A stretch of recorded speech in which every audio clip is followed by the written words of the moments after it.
The envelope felt like poison in her hands. Elena Cruz stood on the wooden platform of Willow Creek Station, her fingers trembling as she read the words that destroyed her future in 3 short sentences.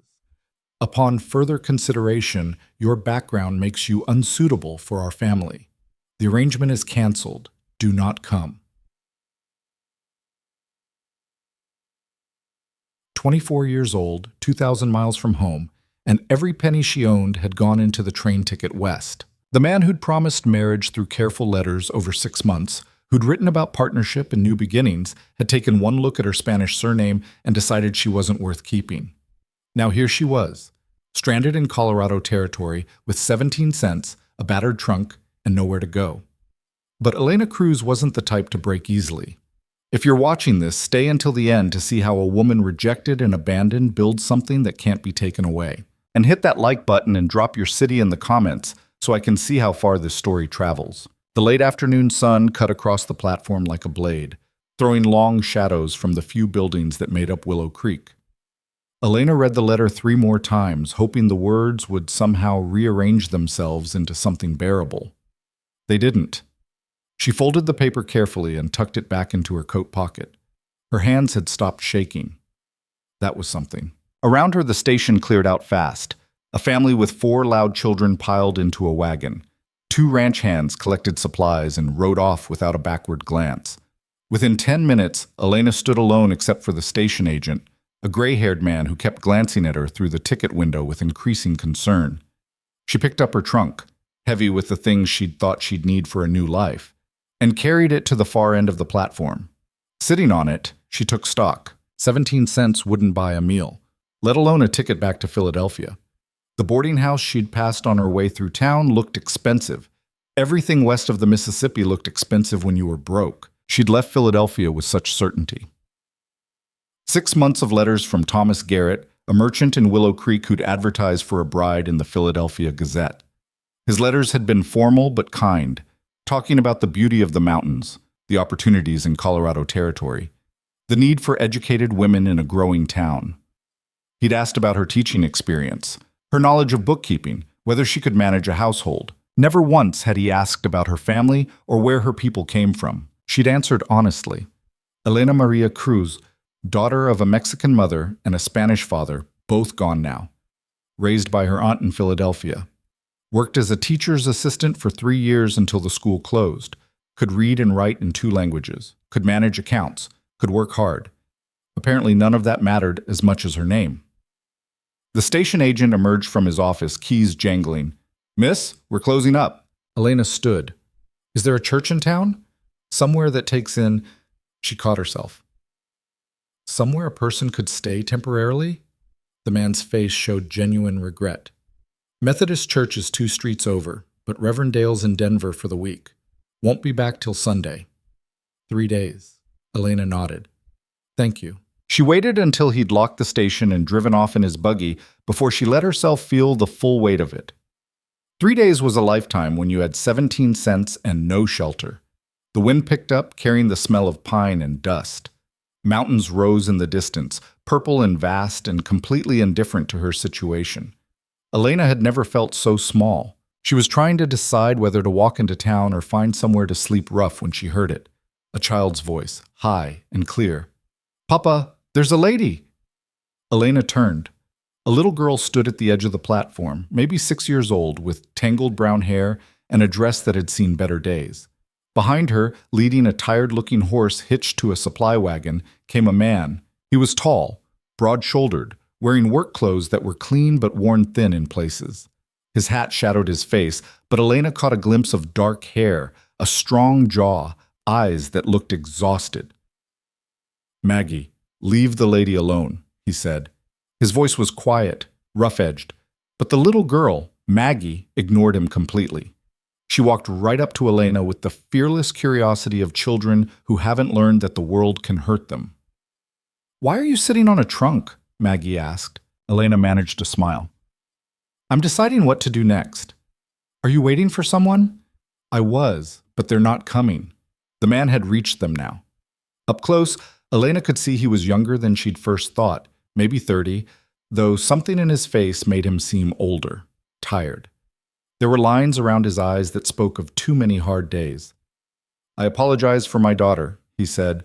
"She doesn't understand about bothering strangers. She's not bothering me." Elena's voice came out steadier than she felt. "It's nice to talk to someone kind." Something flickered in the man's expression. "You all right, miss?" Elena considered lying. Pride almost made her say yes. Everything's fine. Have a good evening. But pride was a luxury she couldn't afford anymore. "I'm stranded," she said simply. "The person I came to meet changed their mind. I don't have money for a ticket back east or a room in town." The man's jaw tightened. For a second, Elena thought he was angry at her for admitting it. Then she realized the anger wasn't directed at her at all. "That's a hell of a thing," he said, "begging your pardon for the language." Maggie tugged on his sleeve. "Papa, she needs help." "I can see that, Magpie." He looked at Elena, and she saw him weighing something. "I'm Caleb Hale. I run a ranch about 5 miles out. It's not much, but I could use someone who can cook and keep house. My daughter here has been doing her best, but she's 6, and it's too much for her." Elena's heart jumped, but she kept her voice careful. "What happened to your previous housekeeper?" "Never had one. My wife died 18 months back. Been managing on our own since." He said it flat, like he'd learned to cauterize the wound by not touching it. "I can offer room and board and a small wage. Not much. Times have been lean. But it's something." It was more than something. It was a miracle disguised as a job offer, and Elena knew better than to question miracles too closely. "I can cook," she said. "I can keep house. I can also do bookkeeping if you need it." Caleb's eyebrows rose slightly. "Bookkeeping?" "I worked for a school in Philadelphia, managed their accounts for 2 years. "Well?" He glanced at the wagon, then back at her. "I've got ledgers I haven't touched in 6 months. If you can make sense of them, that's worth something extra." Maggie was practically bouncing. "Is she coming home with us, Papa?" "That's up to her." Caleb looked at Elena. "I won't pretend it's easy work. The house is a mess. We're behind on everything. But if you're willing to work hard, I'll treat you fair." Elena stood, brushing dust from her skirt. Every instinct screamed that this was too easy, too convenient. Men didn't just offer jobs to stranded women out of kindness. There had to be a catch. But what choice did she have? Sleep on the platform and hope for charity? Walk into town and beg strangers for work? At least this man had kind eyes. At least his daughter looked at her like she was something good. "I'm willing," Elena said. "Thank you, Mr. Hale." "Caleb's fine." He hoisted her trunk into the wagon like it weighed nothing. "Climb on up. We've got about an hour's ride." Elena settled onto the wagon seat, Maggie squirming between her and Caleb. As they pulled away from the station, the little girl kept up a steady stream of chatter. "We have chickens, but one of them is mean. Papa says she's got a temper like a rattlesnake. Do you like chickens? I like them when they're not pecking me. We have a milk cow named Bessie, and she's nice, but sometimes she kicks the bucket, not on purpose. She just gets nervous. Do you get nervous?" "Maggie," Caleb said, "let the lady breathe." But Elena found herself smiling. "I do get nervous, but chickens don't scare me." "Good, because Clara, that's the mean one, she's very scary." The road wound through open grassland that gradually gave way to rougher country. Pine trees clustered in the draws. The mountains loomed closer, their peaks still touched with snow despite it being late May. Caleb drove in silence, and Elena was grateful for it. She needed time to let her mind catch up with the last hour. This morning she'd been on a train full of nervous hope about meeting Thomas Garrett. Now she was riding toward a stranger's ranch with no real idea what she was walking into. "Can I ask you something?" she said finally. Caleb nodded. "Why did you offer me work? You don't know anything about me." He was quiet for a moment, eyes on the road. "I know you were honest about your situation when you could have lied. I know you didn't ask me for help. My daughter did. And I know what it's like to be stuck with nowhere to go." He glanced at her. "That enough of an answer?" It wasn't, really, but Elena had learned that sometimes you don't get the whole truth right away. Sometimes you have to earn it. "Yes," she said. "Thank you." They rode on as the sun dropped lower. Maggie eventually fell asleep against Elena's arm, her small body warm and trusting. Elena looked down at the tangled brown hair and felt something shift in her chest. This child had no mother. This man had no help. And Elena had nothing left to lose. Maybe that made them even. The ranch appeared as the last light was fading, a collection of weathered buildings nestled in a shallow valley. The main house was 2 stories, wood-framed with a sagging porch and windows that needed washing. A barn stood off to one side, and beyond it, Elena could see a few fenced pastures with cattle grazing. It looked tired, worn down, but not defeated. Caleb pulled the wagon up to the house and gently lifted his sleeping daughter. "I'll show you to your room. It's not much." Elena followed him inside, carrying her trunk. The interior matched the exterior, clean enough, but cluttered with the debris of 2 people barely keeping ahead of chaos. Dishes stacked in the kitchen, laundry piled on a chair, books and tools and random objects scattered across every surface. Caleb led her upstairs to a small room with a narrow bed, a dresser, and a window overlooking the barn. This was supposed to be a guest room. Never had guests. He laid Maggie on the bed in the next room over, then came back. "Bathroom's downstairs. We've got running water, but the pump's temperamental. I'll show you everything in the morning." "Thank you," Elena said again. The words felt inadequate. Caleb nodded and started to leave, then paused in the doorway. "The man who wrote you that letter, he's a fool." Before Elena could respond, he was gone, his boots heavy on the stairs. She sat on the bed, testing the mattress. It was thin but clean. Through the window, she could see stars beginning to emerge, more than she'd ever seen in Philadelphia. Elena pulled the letter from her pocket and read it one more time. "Your background makes you unsuitable." She thought about burning it. Instead, she folded it carefully and tucked it into her trunk underneath her spare dress. "Some things you keep to remember what you survived." The next morning, Elena woke before dawn, habit from years of early school schedules. She dressed quickly and went downstairs to find the kitchen even more chaotic than she'd realized in last night's dim light. She started with the dishes, heating water and scrubbing methodically. Then she found flour and salt and lard and made biscuits from memory. By the time Caleb came down, coffee was brewing and the smell of baking filled the house.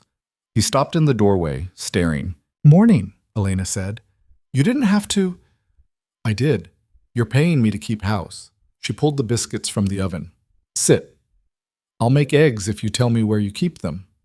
"Chicken coop, but I can—" "Mr. Hale, sit." Something almost like a smile crossed his face. He sat. Elena found the chicken coop easily enough. Clara, the mean hen, did indeed try to peck her. Elena stared her down until the bird retreated, clucking indignantly. She gathered 6 eggs and brought them back inside. By the time Maggie stumbled downstairs, rubbing sleep from her eyes, breakfast was on the table. Biscuits, eggs, bacon Elena had found hanging in the cold room, and coffee for Caleb. Maggie's eyes went wide. "Is this real?" "It's real, Magpie." Caleb was looking at Elena with something that might have been gratitude or might have been something more complicated. They ate in silence for a few minutes.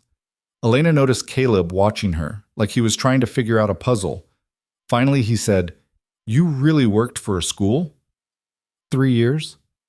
"Why'd you leave?" Elena spread butter on a biscuit. "School closed. City cut funding. I could have found another position, but I wanted something different." She met his eyes. "I wanted to start over somewhere new." "And you thought marrying a stranger was the way to do it?" There was no judgment in the question, just curiosity. Elena appreciated that. "I thought it was practical," she said. "A partnership. Someone who needed what I could offer, and vice versa." "What did he offer?" "Security. A home. A purpose." She shrugged. "Turns out he was offering it conditionally." Caleb's jaw tightened again, that same anger from yesterday. "His loss." Maggie had been following the conversation with the intensity of a child who understands more than adults think. "I'm glad he was mean," she announced, "because now you're here." Elena felt her throat tighten. "I'm glad too." After breakfast, Caleb showed her around properly. The house was bigger than it looked. 4 bedrooms upstairs, a parlor and dining room downstairs along with the kitchen. Everything needed work. Wood floors that needed scrubbing, windows that needed washing, curtains that needed mending. "Take it at your own pace," Caleb said.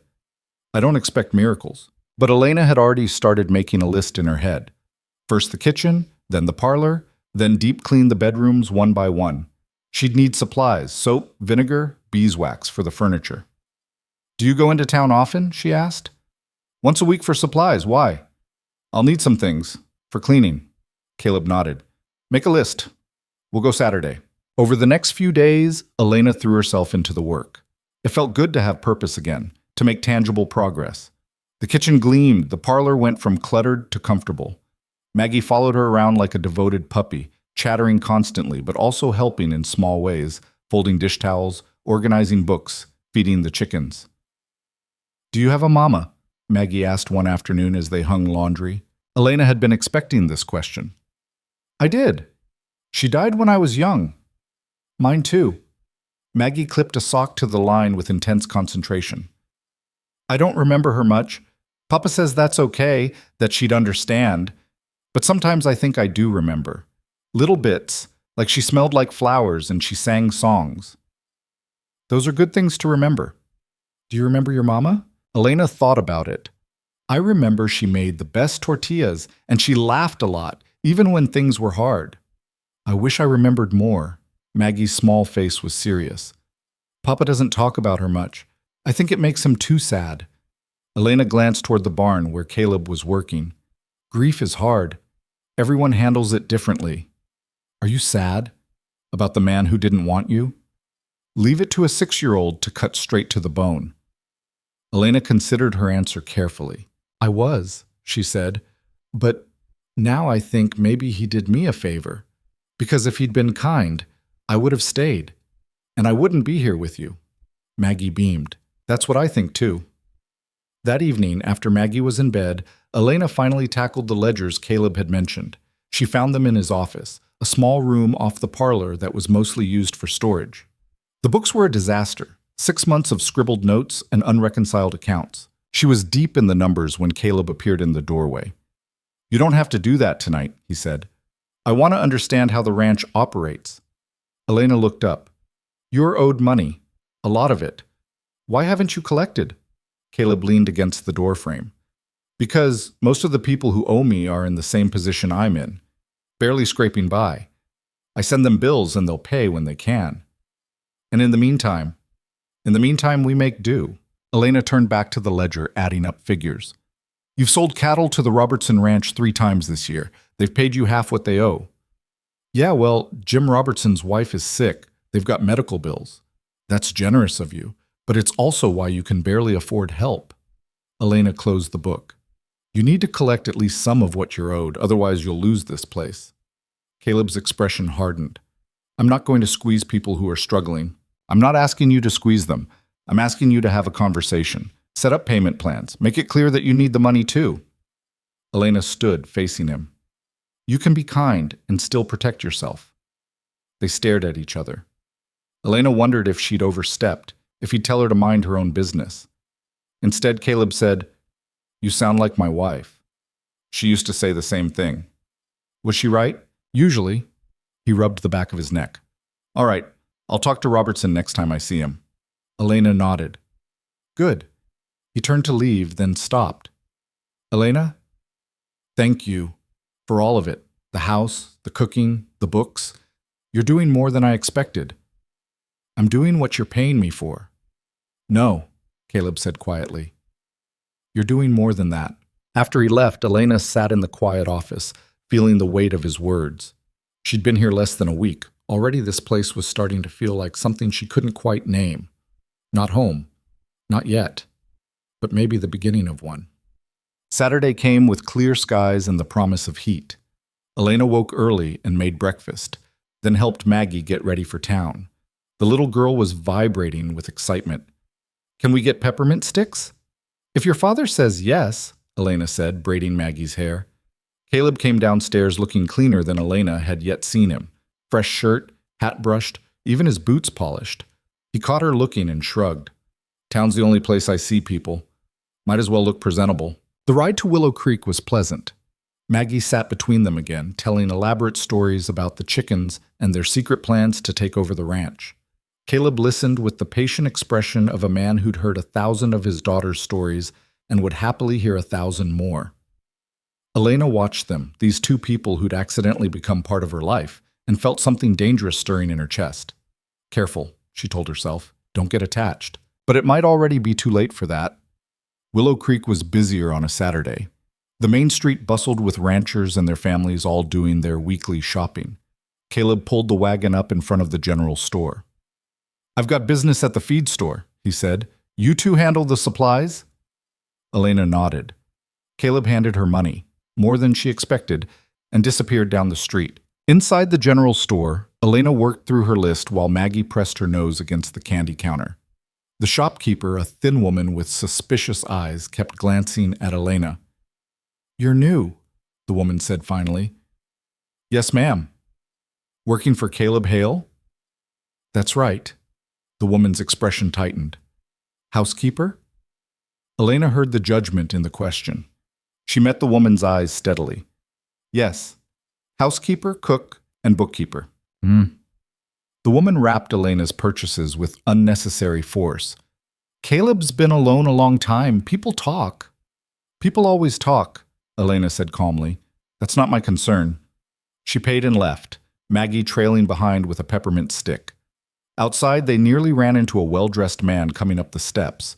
He was tall, handsome in a calculated way with blonde hair and expensive clothes.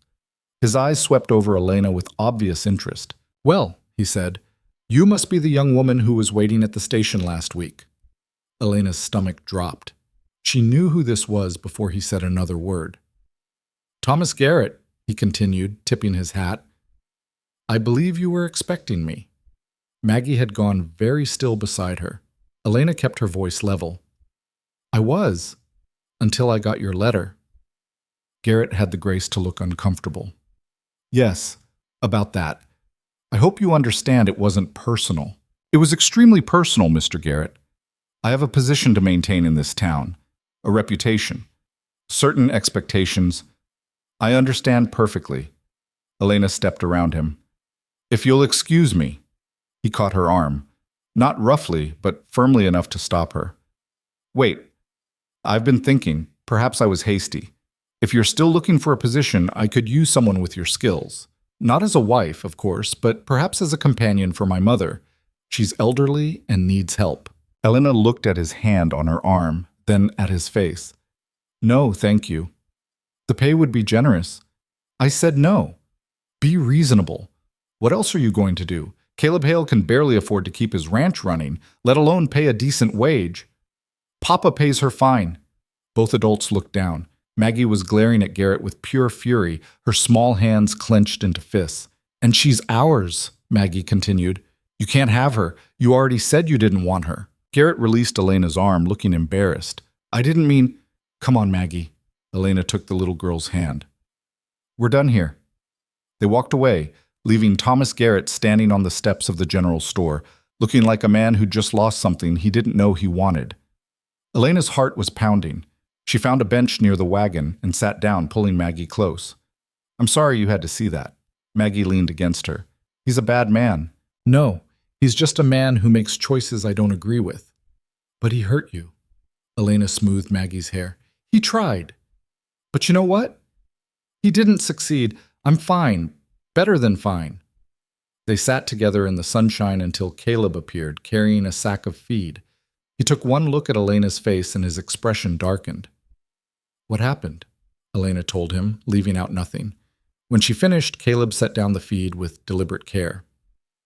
"Stay here," he said. "Caleb—" But he was already striding toward the general store. Elena watched as he found Thomas Garrett and pulled him aside. The conversation was brief and too quiet for Elena to hear, but she saw Garrett's face go pale. Caleb said something final, then turned and walked back. He picked up the feed, loaded it into the wagon, and helped both Elena and Maggie up. "What did you say to him?" Elena asked as they drove out of town. "Nothing he didn't need to hear." Caleb's jaw was tight. "He won't bother you again." They rode in silence for a while. Then Maggie, who'd been unusually quiet, said, "Papa, is Elena going to stay forever?" Caleb glanced at Elena, then back at the road. "That's up to her, Magpie." "But we want her to stay, right?" "Yeah," Caleb said quietly. "We do." Elena felt that dangerous thing in her chest again, growing roots. She looked at the mountains in the distance, at the rough country rolling past, at this man and this child who'd taken her in when she had nothing. She'd come west looking for security, for a practical arrangement, for a new start.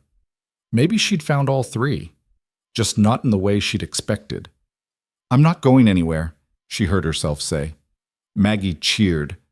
Caleb's shoulders relaxed slightly. And Elena Cruz, who'd been rejected and stranded and written off as unsuitable, felt something she hadn't felt in a long time. She felt like she might actually belong somewhere. The feeling was terrifying and wonderful in equal measure. She didn't trust it yet, but she was learning to hope for it. That would have to be enough for now. The weeks that followed settled into a rhythm Elena hadn't expected to find comforting. She woke before dawn, made coffee, started breakfast while Caleb did the early morning chores. Maggie would stumble down around sunrise, still half asleep, and climb into Elena's lap while the bacon cooked. By the time they sat down to eat, the house would be filled with the smell of food and coffee and something that felt dangerously close to normal. Elena told herself not to get used to it. This was temporary, a job, a way station between the life she'd left and whatever came next. But her heart wasn't listening. The house transformed under her attention. She scrubbed floors until they gleamed, mended curtains, organized the chaos that had accumulated during 18 months of grief and survival. In the evenings, after Maggie was asleep, she worked on the ledgers, creating order from the mess of unpaid debts and scattered accounts. Caleb would sit across from her sometimes, supposedly reading but mostly just watching her work. It made Elena nervous at first, that quiet attention, but gradually she realized he wasn't judging or questioning. He was just grateful. "You keep looking at me like I'm performing a miracle," she said one night, not looking up from the ledger. "Maybe you are." Elena glanced at him. He was leaning back in his chair, arms crossed, expression unreadable in the lamplight. "It's just bookkeeping. It's not just anything." Caleb straightened. This place was falling apart. I was falling apart. Now I come home and the house is clean, my daughter's happy, there's food on the table. That feels like a miracle to me. Elena's chest tightened. She went back to the numbers, not trusting herself to respond. "I talked to Jim Robertson," Caleb said after a moment, "about the money he owes. And? You were right. He said he'd been meaning to settle up, just didn't know how to bring it up. We worked out a payment plan. He'll start next month." "Good." He also said his wife's doing better. Medicine's working. Elena smiled despite herself. "I'm glad." They sat in comfortable silence. Outside, a coyote called somewhere in the hills. Elena had grown to love that sound, the wildness of it. Philadelphia seemed like another lifetime, a place that had happened to someone else. "Can I ask you something?" Caleb's voice was careful. "Yes." "You ever regret coming west, even with how it turned out?" Elena set down her pen and considered the question honestly. "No. I regret trusting Thomas Garrett's letters. I regret not asking harder questions, but I don't regret the decision to leave." "Why not?" "Because staying would have been worse. Staying in Philadelphia meant working jobs that paid nothing, living with my aunt who resented every bite of food I ate, watching my life get smaller every year." She met his eyes. "At least coming west gave me a chance at something different. Even if that something was getting stranded at a train station? Even then. Because I'm here now, and this," she gestured at the room, the house, everything beyond it. "This is better than anything I left behind." Caleb was quiet for a long moment. Then he said, "I'm glad you're here too." The words hung in the air between them, heavier than they should have been. Elena felt her pulse quicken. "I should finish these accounts," she said, returning to the ledger with forced concentration. Caleb took the hint and stood. "Good night, Elena." "Good night." She listened to his footsteps on the stairs, the creak of floorboards overhead as he moved through his room. Only when she heard his door close did she let herself stop pretending to work. This was getting complicated. She could feel it happening, could feel herself starting to care too much about whether Caleb smiled at breakfast, whether Maggie's reading was improving, whether the ranch made enough profit this quarter to buy new equipment. These weren't her problems. This wasn't her family, except it was starting to feel like both. The next morning brought unexpected visitors. Elena was in the garden, a small plot behind the house that she'd been trying to resurrect, when she heard horses approaching. She straightened, wiping dirt from her hands, and watched two women ride up to the house. They were well-dressed, both in their 40s, with the confident bearing of people who'd never had to worry about being stranded anywhere. One was blonde and sharp-featured, the other dark-haired with a round, pleasant face. Caleb emerged from the barn, looking surprised. Mrs. Henderson, Mrs. Crawford. Caleb. The blonde woman's smile was polite but didn't reach her eyes. We were passing by and thought we'd stop in, see how you and Maggie are managing. We're managing fine, thank you. The dark-haired woman, Mrs. Crawford, noticed Elena. And who's this? Elena Cruz, my housekeeper. Elena could see both women's eyes sharpen with interest and judgment in equal measure. She wiped her hands on her apron and came forward. Ma'am, she said neutrally.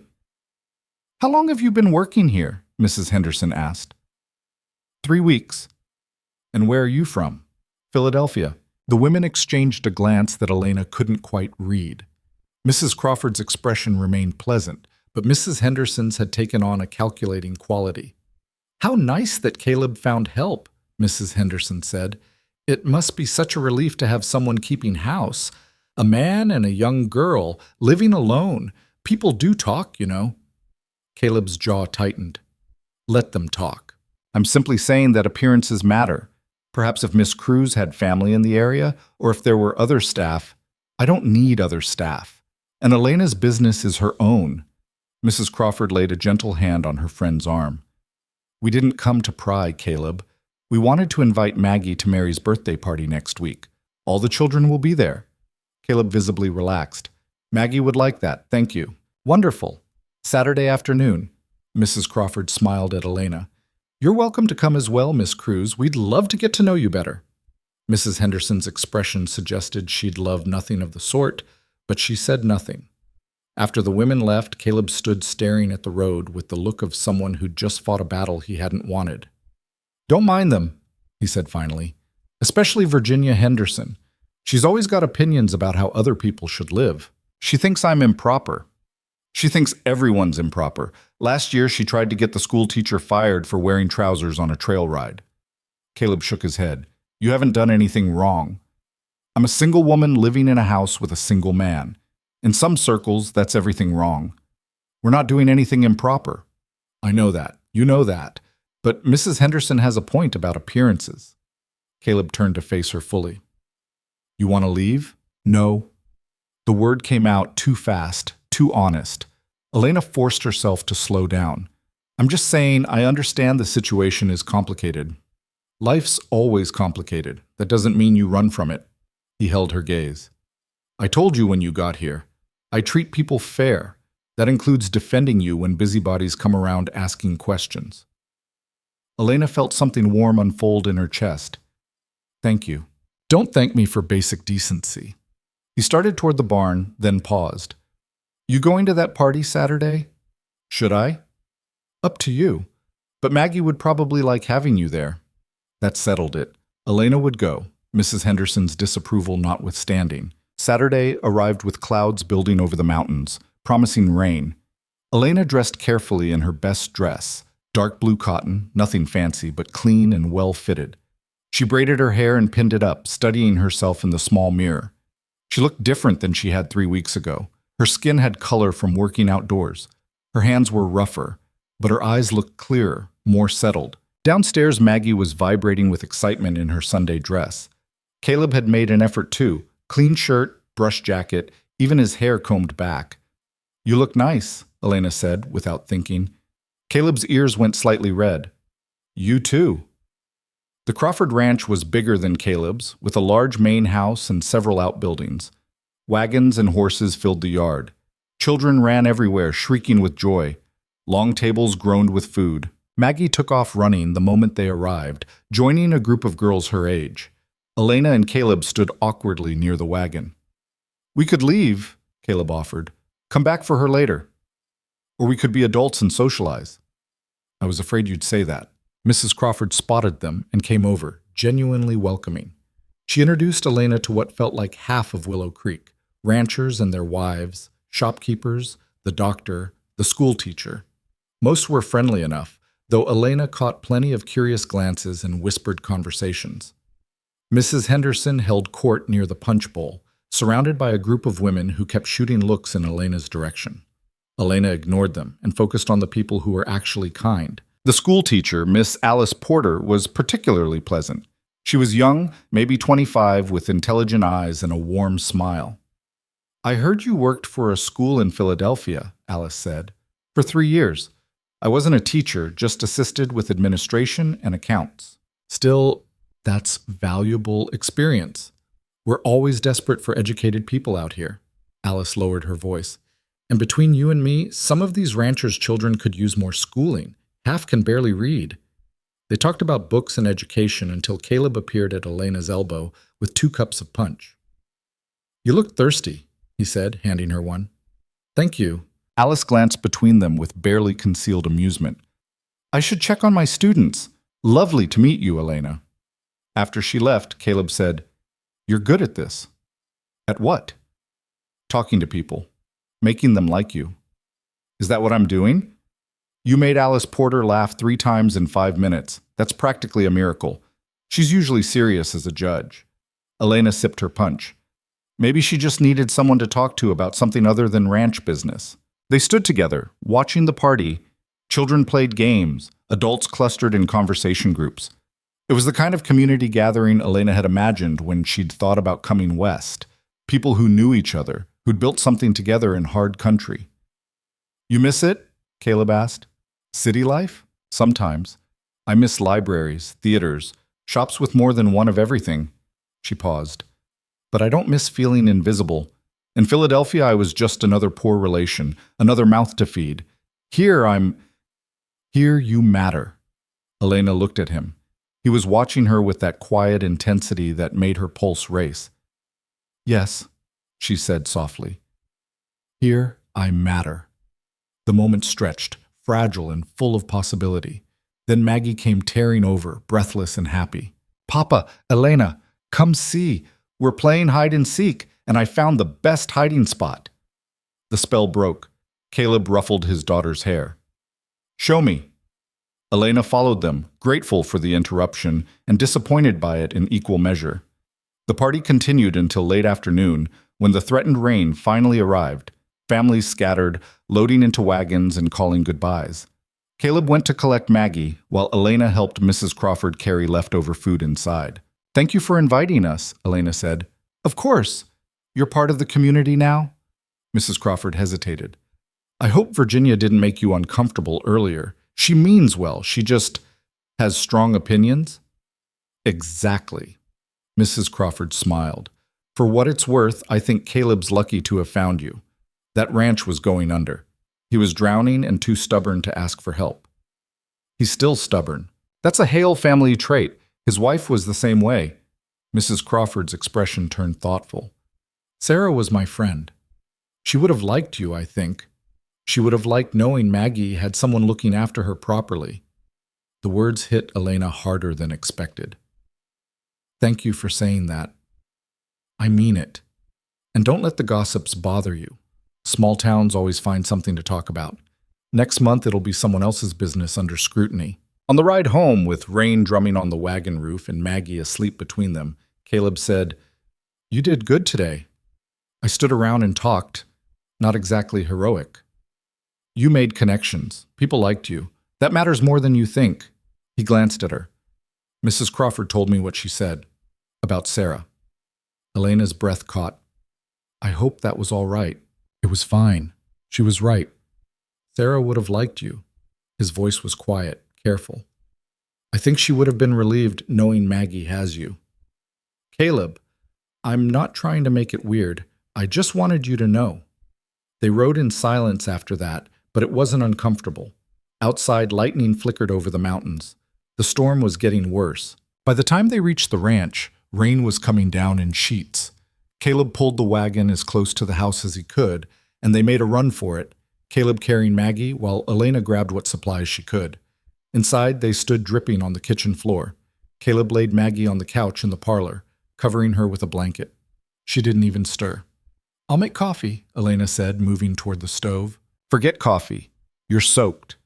Caleb grabbed a blanket from the closet and wrapped it around her shoulders. Go change. I'll get the fire going. Elena obeyed, going upstairs to her room. She changed into dry clothes and toweled her hair, listening to the storm rage outside. When she came back down, Caleb had indeed gotten a fire going in the parlor fireplace. He'd changed too, and was standing at the window watching the lightning. "Hell of a storm," he said. Elena joined him. Rain lashed the glass. Wind howled around the eaves. "Is this normal?" "For spring, yeah. We'll probably lose some shingles, maybe a fence or two." "Will the animals be all right?" "They know where to shelter." He turned from the window. "You worried?" "A little. I've never been in a real storm like this." "You'll get used to them. Out here, weather's just part of life." Lightning cracked close by, making Elena jump. Without thinking, she grabbed Caleb's arm. He went very still. "Sorry," she said, starting to pull away. But his hand came up to cover hers, keeping it there. "It's all right." They stood like that, her hand on his arm, his hand over hers, while the storm raged outside. Elena's heart was pounding harder than the thunder. "Elena," Caleb said quietly, "I need to tell you something." "What?" He turned to face her fully, not letting go of her hand. "You've been here almost a month now, and I keep thinking—" He stopped, seeming to struggle with the words. "I didn't plan this. Hiring you was supposed to be simple, just someone to help around the house." "I know. But it's not simple anymore. You're not just help, you're—" He made a frustrated sound. "I'm not good at this. Words." Elena's breath had gone shallow. "Try. You matter. To me. To Maggie. You've become—" Another pause. "Important." The word landed between them like something physical.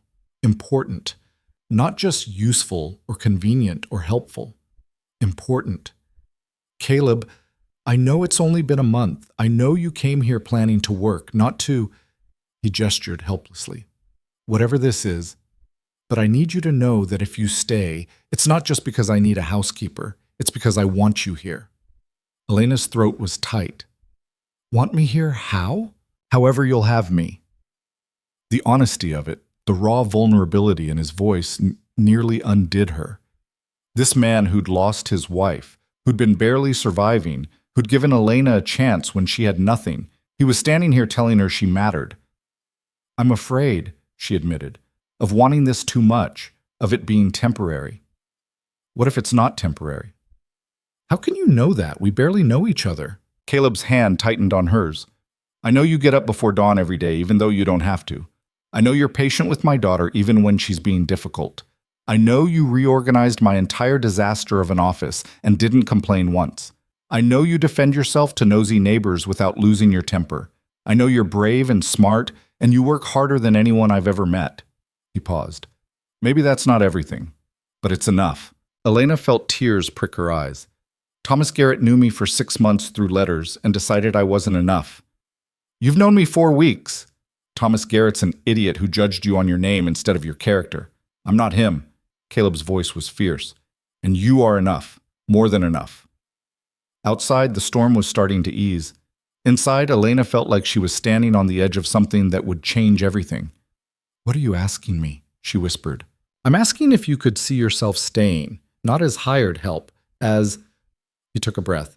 "As part of this family, as my partner, as someone who belongs here because this is home, not because I'm paying you wages."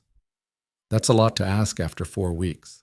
"I know, but I've learned not to waste time pretending I don't want things that matter." His eyes held hers. "You matter, Elena. And I think I matter to you too, so I'm asking." She could say no. Could tell him it was too soon, too fast, too risky. Could protect herself from the possibility of being rejected again, cast aside again, found unsuitable again. Or she could take the leap. "You do matter to me," she said finally. "Both of you, more than I planned on." "Is that a yes?" "It's a maybe. Ask me again in another month." Something that might have been relief crossed Caleb's face. "Fair enough." He started to pull away, but Elena kept hold of his hand. "Caleb? Thank you for seeing me, really seeing me." "That's easy. You're hard to miss."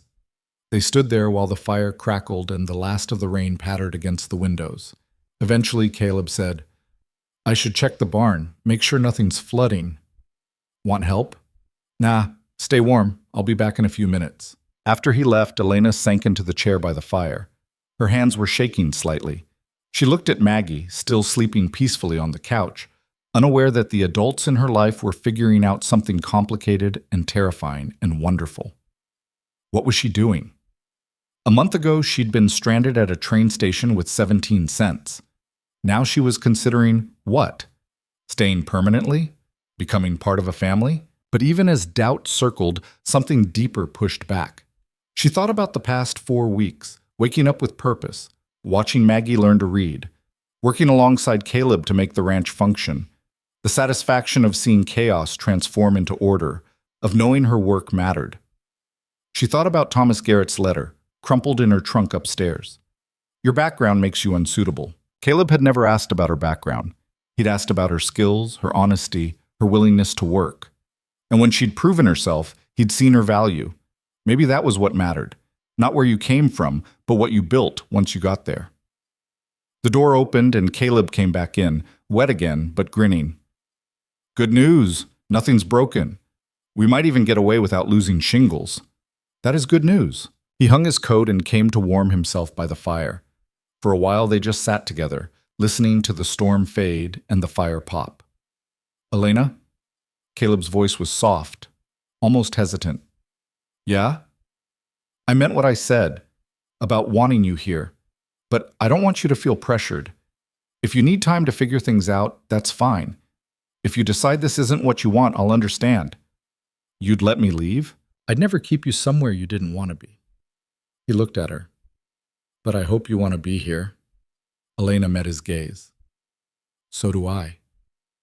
The days that followed felt different, charged. Elena caught herself watching Caleb more than she should. The way he worked with the horses, patient and firm. The way he listened to Maggie's endless chatter with complete attention. The way his hands looked when he fixed the fence, scarred and capable. She wondered if he was watching her too. Sometimes she'd turn and find him looking at her with an expression she couldn't quite name. They were careful around each other, polite, but underneath the politeness ran something electric. Maggie, with the eerie perception of children, noticed. Are you and Papa friends now? She asked one afternoon while they baked bread.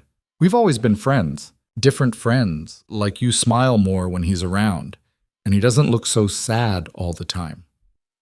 Elena kneaded dough, trying to find the right words. Sometimes adults need time to figure out how they feel about each other. Do you like him? Of course I like him. No, I mean like, the way people do in stories. Elena stopped kneading and looked at this precocious 6-year-old. Why are you asking? Because I want you to stay forever, and if you like Papa, maybe you will. The simple honesty of it made Elena's chest ache. She pulled Maggie into a flowery hug. I'm not going anywhere, sweetheart. Not for a long time. Promise? I promise. It was a reckless promise, maybe, but watching Maggie's face light up, Elena couldn't regret it. That evening, after dinner, Caleb asked Elena to walk with him. They left Maggie with her books and stepped out into the cool twilight. I've been thinking, Caleb said as they walked toward the pasture, about what you said, asking again in a month. That was only a week ago. I know, but I keep thinking about the question itself, what I'm actually asking for. He stopped, leaning against the fence. When Sarah died, I thought that was it for me. One chance at a family, and it was gone. I focused on keeping Maggie safe and the ranch running and just surviving each day. Elena waited, sensing he needed to say this. Then you showed up. And at first it really was just about needing help. But somewhere in these past few weeks, things shifted. He looked at her. I started wanting to come in from work because you'd be there. I started caring whether you smiled at breakfast. I started imagining what it would be like if this was permanent. Caleb, let me finish. His voice was rough. I'm not asking you to replace Sarah. That's not how this works. But I am asking if you could build something new with us. Not a copy of what I had before, but something different. Something that's ours. Elena's heart was racing. That's a lot of responsibility, being part of a family. You're already part of it. You have been since Maggie decided you were hers. He smiled slightly. My daughter has good instincts. What if I'm not good at this? What if I disappoint you? What if you don't? He reached out slowly, giving her time to pull away, and took her hand. I'm not asking for perfection, Elena. I'm asking for partnership. Someone who shows up and tries and cares. You're already doing that. Elena looked down at their joined hands. His was rough, scarred from years of ranch work. Hers was smaller but getting tougher, marked by kitchen burns and garden dirt. They fit together surprisingly well. I was so sure I knew what I wanted, she said quietly. A practical arrangement, security, a defined role. Then I got here and nothing went according to plan. Sometimes the best things don't. I'm scared. Me too. Caleb squeezed her hand. But I'd rather be scared and try than safe and alone. Elena looked up at him. In the fading light, his face was all strong lines and honest eyes. This man who'd given her shelter when she was desperate, who defended her to busybodies, who saw past her name to her value. This man who was asking her to stay. Ask me again, she said. What? You said you'd ask again in a month. I'm ready now. Ask me. Caleb's expression shifted, hope and nervousness mixing.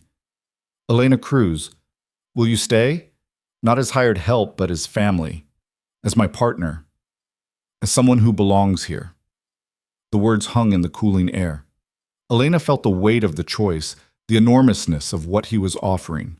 A home, a purpose, a place where her name didn't make her unsuitable, where her past didn't define her future, where she mattered. Yes, she said. I'll stay.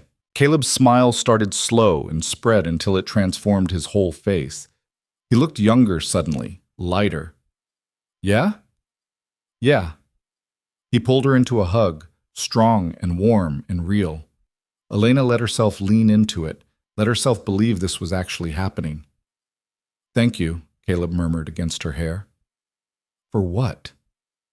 For taking a chance. For seeing what we could be. Elena pulled back enough to look at him. You took the chance first. You offered a job to a stranded stranger. Best decision I ever made. They stood there in the twilight, holding each other, while the ranch settled into evening quiet around them. In the distance, a coyote called. From the house came the faint sound of Maggie singing. This was her life now, this place, these people. Elena let herself feel the full weight of it, the responsibility and the joy tangled together. We should tell Maggie, she said. Tell her what exactly? That I'm staying, really staying. Caleb grinned. She's going to lose her mind. They walked back to the house hand in hand. Inside, Maggie was sprawled on the floor with a picture book. She looked up as they entered. You're holding hands, she observed. Very observant, Caleb said. Does that mean Elena's staying forever now? Elena knelt down beside her. It means I'm staying for as long as you'll have me. Is that all right with you? Maggie launched herself into Elena's arms with enough force to knock them both over. Yes, yes, yes, Caleb laughed, the sound rich and unguarded. Elena held Maggie close, meeting Caleb's eyes over the little girl's head. This was what belonging felt like. Messy and overwhelming and absolutely right. Later, after Maggie had finally gone to bed, too excited to sleep, talking a mile a minute about all the things they'd do now that Elena was staying, Caleb and Elena sat in the parlor with coffee. She's going to be impossible for days, Caleb said, but he was smiling. Worth it. Definitely worth it. He set down his cup. So what happens now? What do you mean? I've never done this before. Building a partnership from scratch. With Sarah, it was traditional, courtship, wedding, then figuring out how to be married. This is different. Elena considered. Maybe different is good. We can make our own rules. Like what? Like honesty, always, even when it's hard. I can do that. And patience. This is new for both of us. We'll make mistakes. Probably lots of them, Elena smiled. And grace, for each other and ourselves. Caleb reached over and took her hand again. The gesture was already becoming familiar. Those are good rules. They sat in comfortable silence, fingers intertwined. Outside, the night was clear now, stars bright after the storm. Elena thought about how much had changed in 5 weeks. She'd arrived with nothing and built this. A place, a purpose, a future. Elena? Caleb's voice was soft. I know we're taking this slow, figuring things out. But I want you to know something. What? You're not just convenient. You're not just good help. He paused, searching for words. You're what I didn't know I was missing, and I'm grateful every damn day that Thomas Garrett was too stupid to see what he had. Elena's throat went tight. That's the second time you've called him stupid. I'll probably call him stupid at least 100 more times. She laughed, a little watery. Fair enough. They talked until late, making plans and sharing stories and slowly building the foundation of what they were becoming. When Elena finally went upstairs, she felt lighter than she had in years. In her room, she pulled out Thomas Garrett's letter one more time. Read those brutal sentences. Your background makes you unsuitable. She thought about burning it now, but instead she folded it carefully and put it back in her trunk. Some things you keep not because they hurt, but because they remind you how far you've traveled, how much you've survived, how wrong people can be about your worth. Elena Cruz had been called unsuitable by a man who didn't deserve her. Now she was building a life with a man who saw exactly what she was worth. That felt like the best kind of revenge. She climbed into bed and fell asleep smiling, already looking forward to tomorrow. The following weeks should have been simple. Elena had said yes. Caleb had asked her to stay. Maggie was thrilled. Everything was settled. Except it wasn't. Elena woke one morning in early June with a knot of anxiety in her stomach that hadn't been there the night before. She lay in bed watching dawn light creep across the ceiling, trying to identify the source of her unease. She'd agreed to stay, to be part of this family, to build something permanent, and now the weight of that promise was settling on her shoulders like a physical thing. Downstairs, she moved through the morning routine automatically. Coffee, breakfast, the familiar choreography of keeping a household running. But her mind kept circling back to the same question. What if she'd made a mistake? Caleb noticed at breakfast. You all right? Fine. You're quiet. Just tired? She forced a smile. Didn't sleep well. He looked like he wanted to push, but Maggie chose that moment to spill her milk all over the table. The crisis distracted everyone, and by the time it was cleaned up, Caleb had to get out to the cattle. Elena spent the day working harder than necessary. She scrubbed the already clean kitchen floor, reorganized the pantry, mended clothes that didn't really need mending. Anything to keep her hands busy and her mind from spiraling. But that evening, after Maggie was asleep, Caleb found her in the garden. She was weeding by moonlight, which was both unnecessary and slightly ridiculous. Elena. She didn't look up. Almost done here. It's 9 o'clock at night. The weeds can wait. He crouched beside her. Talk to me. What's wrong? Nothing's wrong. You've been weird all day, avoiding me, working yourself to death. His voice was gentle. Did I do something? That made her stop. She sat back on her heels, wiping dirt from her hands. No, you didn't do anything. Then what? Elena stared at the dark garden, trying to find words for the fear churning inside her. What if I can't do this? Do what? This. Family. Partnership. What if I'm not? She stopped, frustrated. I don't know how to be part of something permanent, Caleb. Every place I've ever lived, every job I've ever had, it was temporary.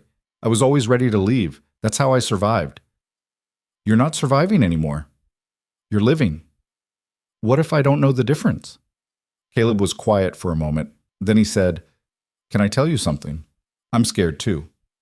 Elena looked at him. You are? Terrified. I asked you to stay, to be my partner, and half of me keeps waiting for you to realize you made a mistake. That you could do better than a struggling rancher and his needy kid. He smiled without humor. So yeah, I get it. Maggie's not needy. You know what I mean. Elena did. She looked at this man who'd given her everything when she had nothing, who was now admitting his own fears, and felt something shift. I'm afraid I'll disappoint you, she said quietly, that one day you'll wake up and realize I'm not worth the trouble. And I'm afraid you'll leave, that you'll get tired of hard work and tight money and isolation. Caleb reached out and took her hand, dirt and all. But here's what I figure. We can be scared together, or we can be scared alone. I'd rather do it together. What if being scared together isn't enough? Then we'll figure it out. We'll fight and make up and mess things up and try again. That's what partnership is. His grip tightened. But you have to stop running, Elena. You have to actually stay, not just say you will. The words hit like a slap because they were true. She'd said yes to staying, but part of her was still packed and ready to bolt at the first sign of trouble. I don't know if I know how to stop, she admitted. Then learn. I'll help. He pulled her to her feet. Come on. Leave the weeds. Come inside. They went back to the house. Caleb made tea while Elena washed the garden dirt from her hands. They sat at the kitchen table, the comfortable space where they'd shared so many meals and conversations. "Tell me about Philadelphia," Caleb said. "The real story. Not just the facts, but what it felt like." Elena wrapped her hands around the warm cup. She'd never told anyone the full truth. It felt too much like admitting failure. But Caleb was waiting with patient eyes, and she was tired of carrying it alone. "My mother died when I was 8, she began. "My father tried to keep going, but he wasn't built for being a single parent. He drank, lost jobs. We moved constantly, always one step ahead of eviction." She paused. "When I was 12, he left me with my aunt. Said he'd come back when he got settled. Never did." "I'm sorry." "Don't be. My aunt took me in, which was more than she had to do, but she never let me forget I was a burden. Every meal, every piece of clothing, every bit of schooling, it all came with a reminder that I owed her." Elena stared into her tea. "So I worked. Cleaned houses, took in sewing, anything to contribute. I saved every penny I could, and when I finally got the position at the school, I thought maybe I'd found something stable. Then the school closed. And I was right back where I started, a burden, a mouth to feed, someone taking up space." She looked at him. "That's when I saw the advertisement. Man seeking bride in Colorado territory. It felt like a way out, a trade. I'd give him my skills and work. He'd give me security and purpose. Clean, simple. But it wasn't. No, because Thomas Garrett wanted a wife who looked right, sounded right, came from the right background, someone who'd make him look good." She heard the bitterness in her voice and tried to smooth it out. "I understand it, actually. He has a business to run, a reputation to maintain. My name didn't fit that picture." Caleb's expression had gone hard. "That's not understanding. That's making excuses for a coward. Maybe, but it taught me something important.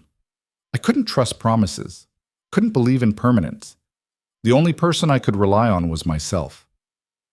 And now? Now I'm sitting here trying to figure out how to trust again, how to believe this won't fall apart." She met his eyes. "How to believe you won't change your mind." Caleb set down his cup and leaned forward. "I'm going to tell you something, and I need you to really hear it. I don't make promises lightly. When I asked you to stay, when I said I wanted you as my partner, I meant it.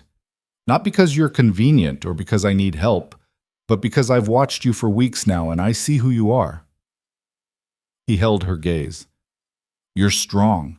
You're smart. You work harder than anyone I know. You're kind to my daughter without being paid extra for it. You defend yourself without being cruel. You've turned this house into a home again. Those are just things I do. They're who you are. And that person, she's worth keeping. She's worth building a life with. So when I say I won't change my mind, I mean it. You're not a burden, Elena. You're a gift I didn't know I needed." Elena's eyes burned. "You can't know that for certain. People change, circumstances change. You're right, I can't guarantee the future. But I can guarantee that right now, today, I choose you, and I'll keep choosing you tomorrow, and the day after that." He reached across the table and took both her hands. "But you have to choose too. You have to decide whether you're all in or just one foot out the door." "That's not fair. It's completely fair." "I'm not asking you to be perfect. I'm asking you to be present, to stop waiting for everything to fall apart and actually try to build something." Elena felt tears spill over. "What if I fail?" "Then you fail, and we figure it out together." His voice gentled.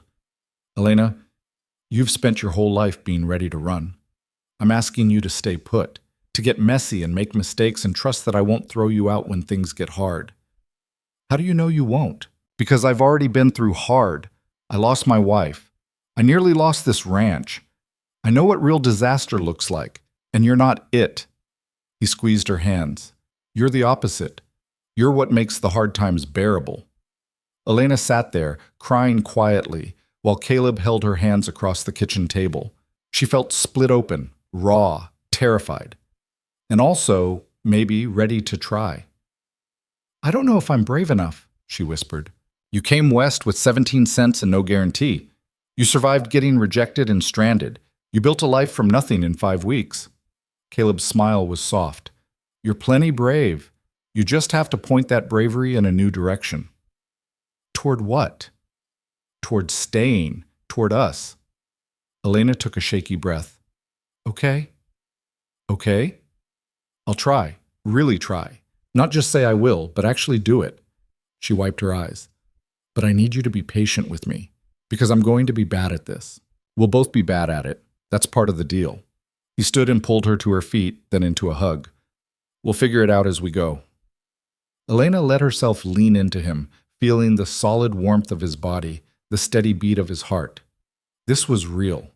This man, this place, this chance at something permanent. She could run from it, or she could stay and see what they could build.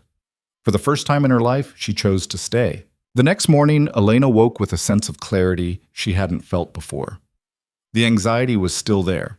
She suspected it might always be there in some form, but underneath it was something stronger. Determination. She got up and went downstairs to find Caleb already making coffee. He turned when she entered, searching her face. "Morning," he said carefully. Elena walked over and kissed his cheek, quick and deliberate. "Morning." His whole face transformed. "Yeah?" "Yeah." She poured herself coffee. "I'm still scared, but I'm done letting fear make my decisions." "Good," he grinned. "Because I talked to Jim Robertson yesterday. He wants to buy 6 head of cattle and pay up front, cash." "That's wonderful. It's enough to fix the barn roof and buy new equipment, maybe even hire summer help if we need it." He paused. "I was thinking we could use some of it for something else, too." "What?" Caleb looked suddenly nervous. "There's a county dance next month, annual thing, everyone goes. I thought maybe we could go, together, officially." Elena understood what he was really asking. "You want to tell people we're together. I want to stop hiding it. Let folks know you're not just my housekeeper." He rubbed the back of his neck. "If that's all right with you." Elena thought about Mrs. Henderson's pursed lips, about the gossip that would inevitably follow. Then she thought about what Caleb had said last night, about choosing her, about being present. "It's more than all right," she said. "Let them talk." Caleb's smile was worth whatever gossip would come. The weeks leading up to the dance passed in a blur of work and small moments that felt huge.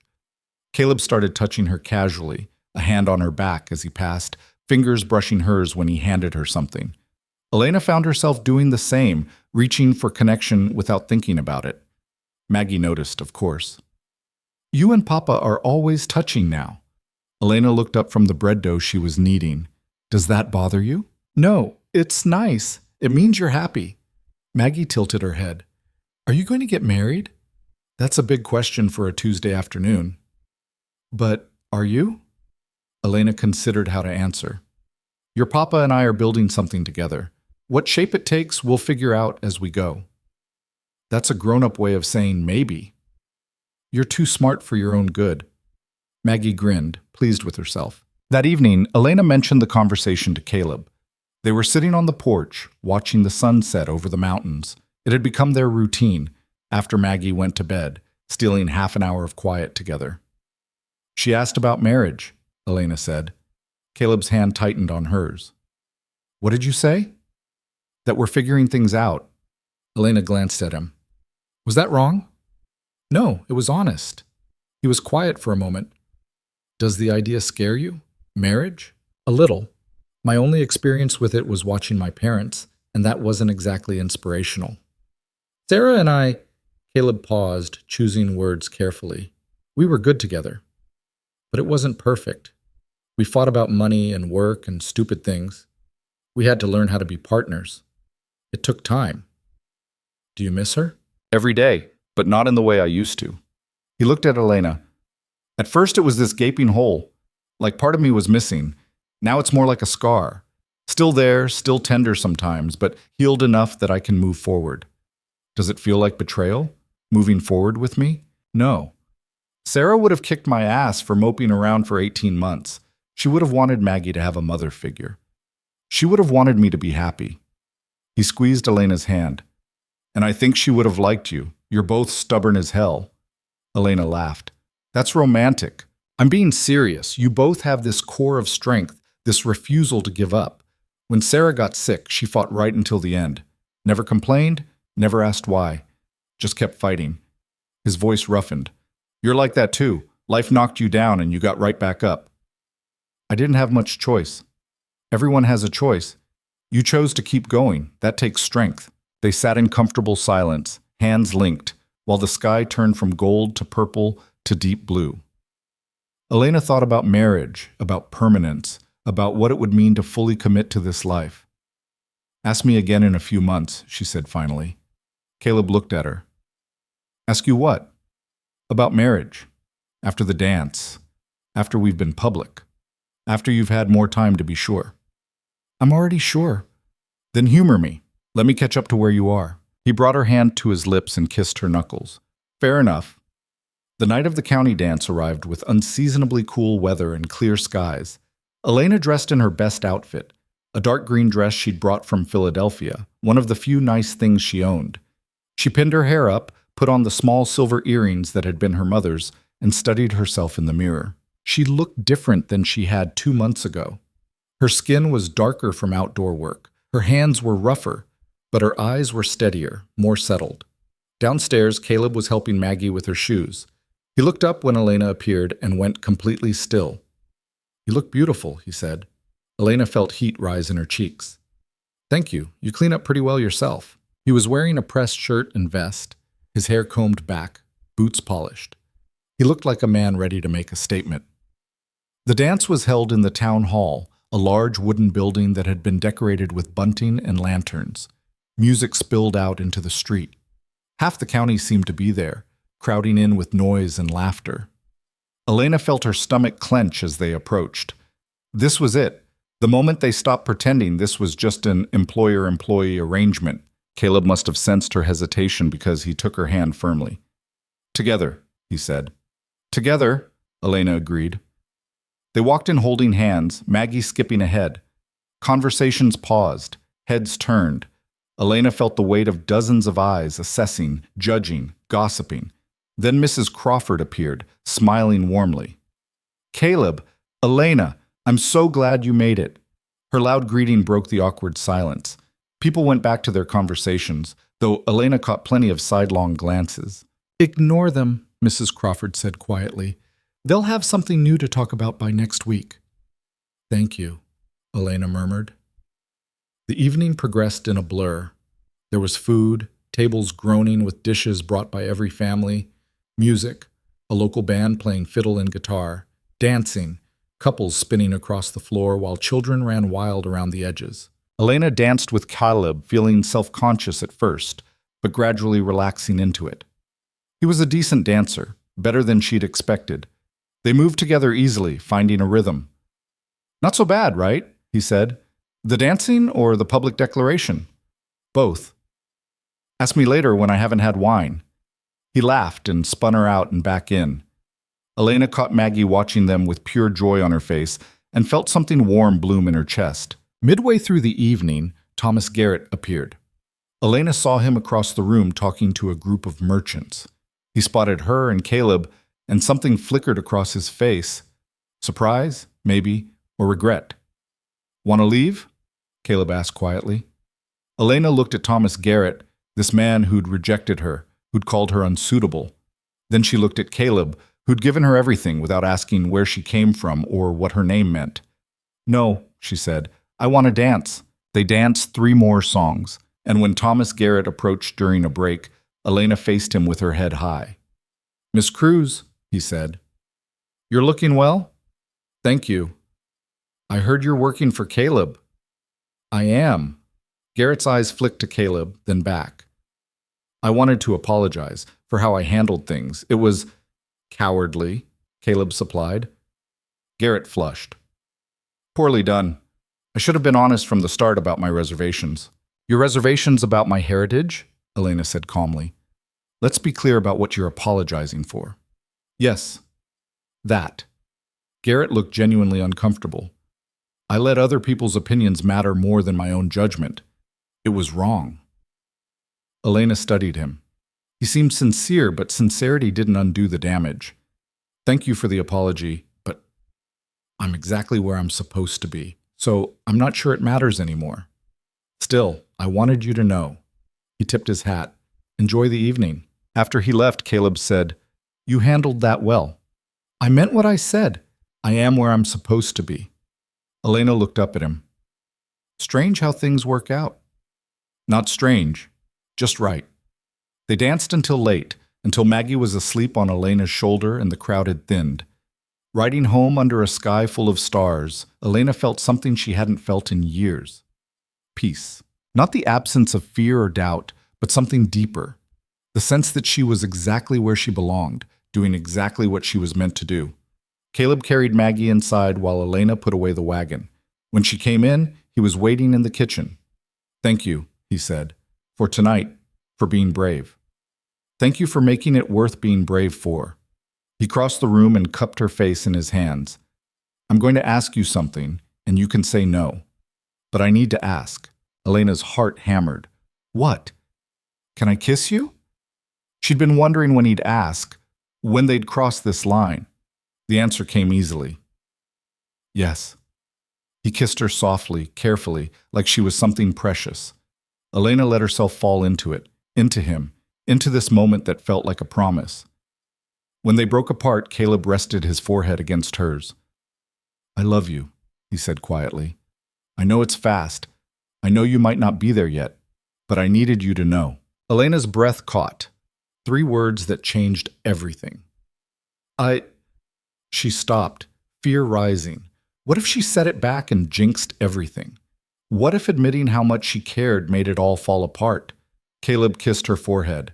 You don't have to say it back. I just wanted you to know where I stand.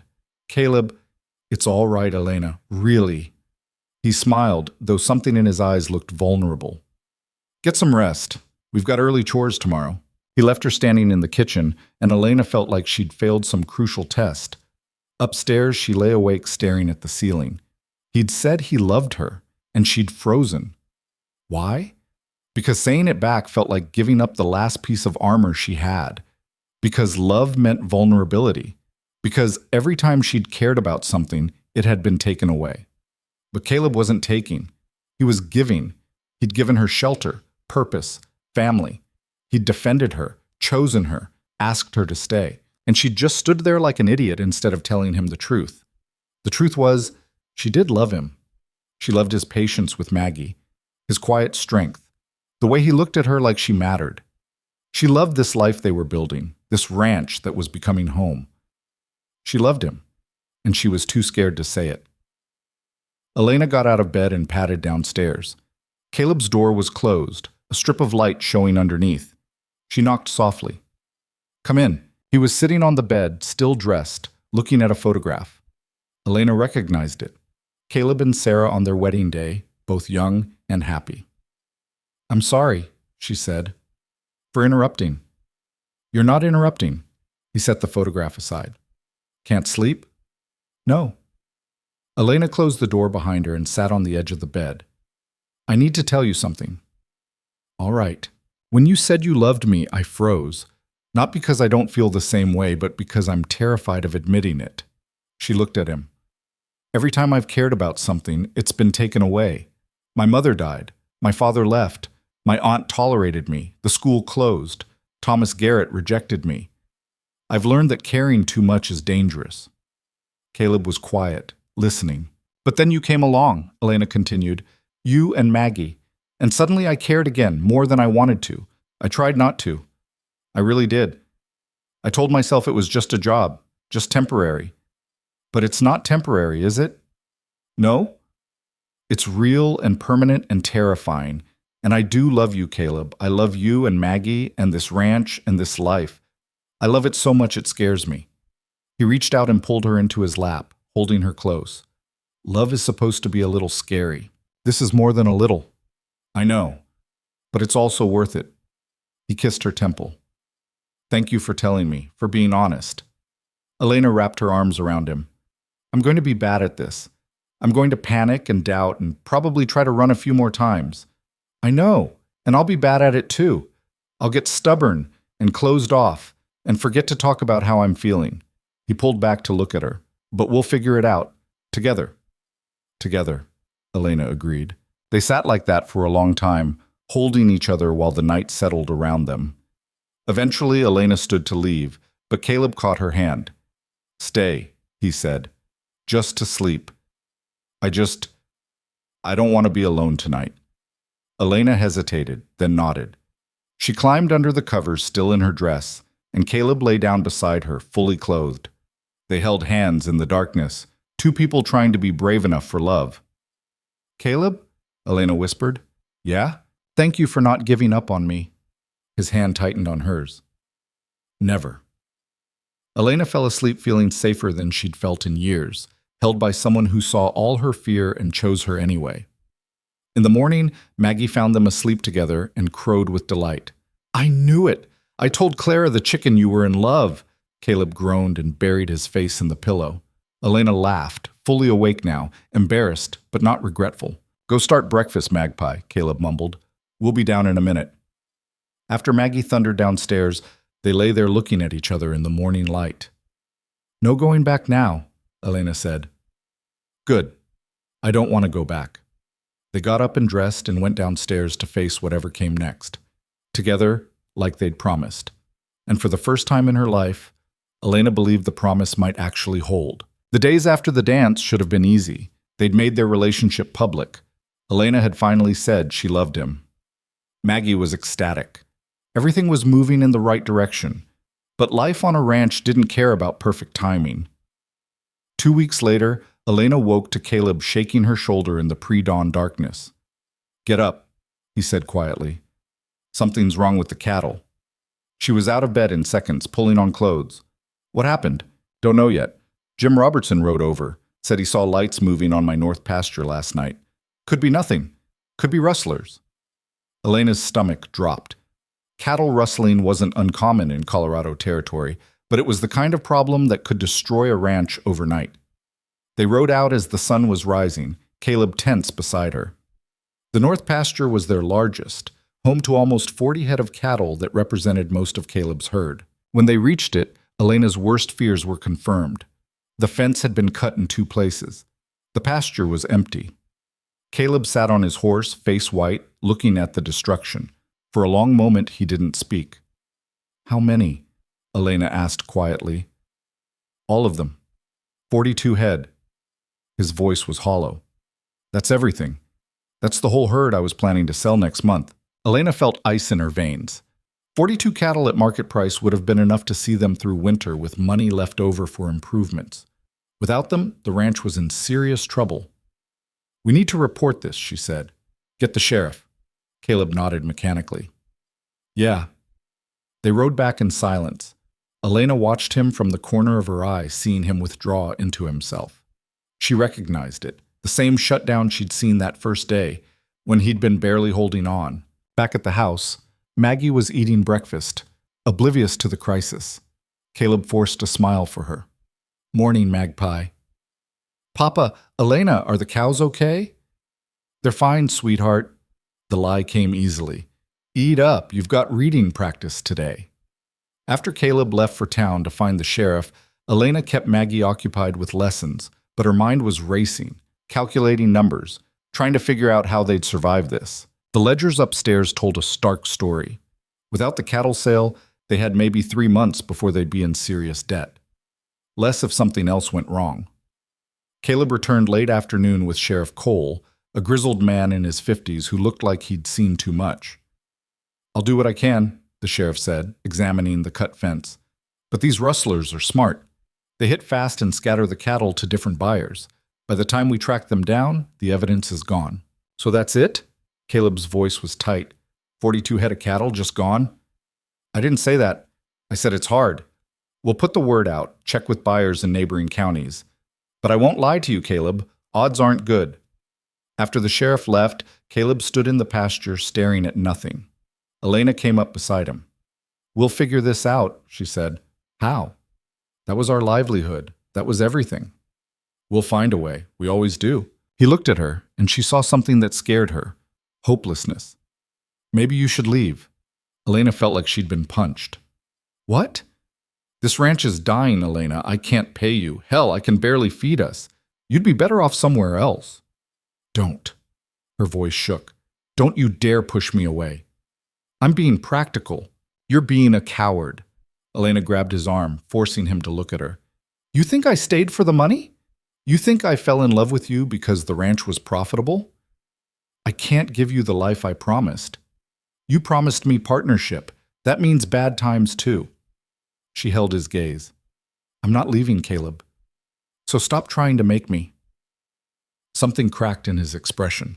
He pulled her into his arms, holding on like she was the only thing keeping him upright. I don't know what to do, he said against her hair. I don't know how to fix this. Then we'll figure it out together. Elena pulled back. Come on, let's look at the books. Maybe there's something we're missing. They spent the evening hunched over the ledgers while Maggie played nearby. The numbers were grim, but not completely hopeless. We have the payment from Jim Robertson, Elena said. That'll cover supplies for 2 months. And you said the Crawfords owe you for hay delivery. That's small money. Small money adds up, Elena made notes. What about selling some equipment, that old plow you never use? Might get $50 for it. Every bit helps. She thought hard. What if we diversified? Chickens lay eggs we could sell. We've got that empty field. We could plant vegetables, sell them in town. Caleb looked at her like she was speaking another language. You want to turn us into a farm? I want to turn us into whatever keeps us afloat. Elena met his eyes. Unless you have a better idea. He didn't. So over the next week, they shifted strategy. Elena threw herself into building up their chicken flock, buying new hens with money scraped from the emergency fund. She planted vegetables, beans, squash, potatoes, working the field until her back ached. Caleb sold the old equipment and used the money to repair fences and improve their remaining stock. Maggie helped where she could, feeding chickens and pulling weeds. She didn't understand the full crisis, but she sensed the tension and tried to lighten it with her chatter. The work was brutal. Elena was up before dawn and working past dark. Her hands blistered, her shoulders screamed. But she kept going because stopping meant admitting defeat. 3 weeks after the rustling, Caleb found her in the vegetable field at dusk. She was on her knees, pulling weeds with mechanical determination. Elena, stop. Almost done with this row. Stop! He pulled her to her feet. Look at yourself. You're exhausted. I'm fine. You're not fine. You've been working yourself to death. Elena pulled away. Someone has to. Not like this. Not at the expense of your health. We don't have a choice, Mao. Yes, we do. Caleb took her shoulders gently. We can pace ourselves, take breaks, ask for help. From who? Everyone's struggling. From the community. Mrs. Crawford offered to take Maggie a few days a week so you'd have time to breathe. Jim Robertson said he'd help with the heavy field work. Elena's throat tightened. Why would they do that? Because they're neighbors. Because that's what people do out here. They help each other. He brushed dirt from her cheek. You're so used to doing everything alone, you forgot what it's like to have people on your side. The words broke something open inside her. Elena sagged against him, suddenly aware of how tired she was, how much she'd been carrying. I'm scared, she whispered. What if we lose everything? Then we lose it together, and we start over. He held her close. But we're not there yet. We're still fighting.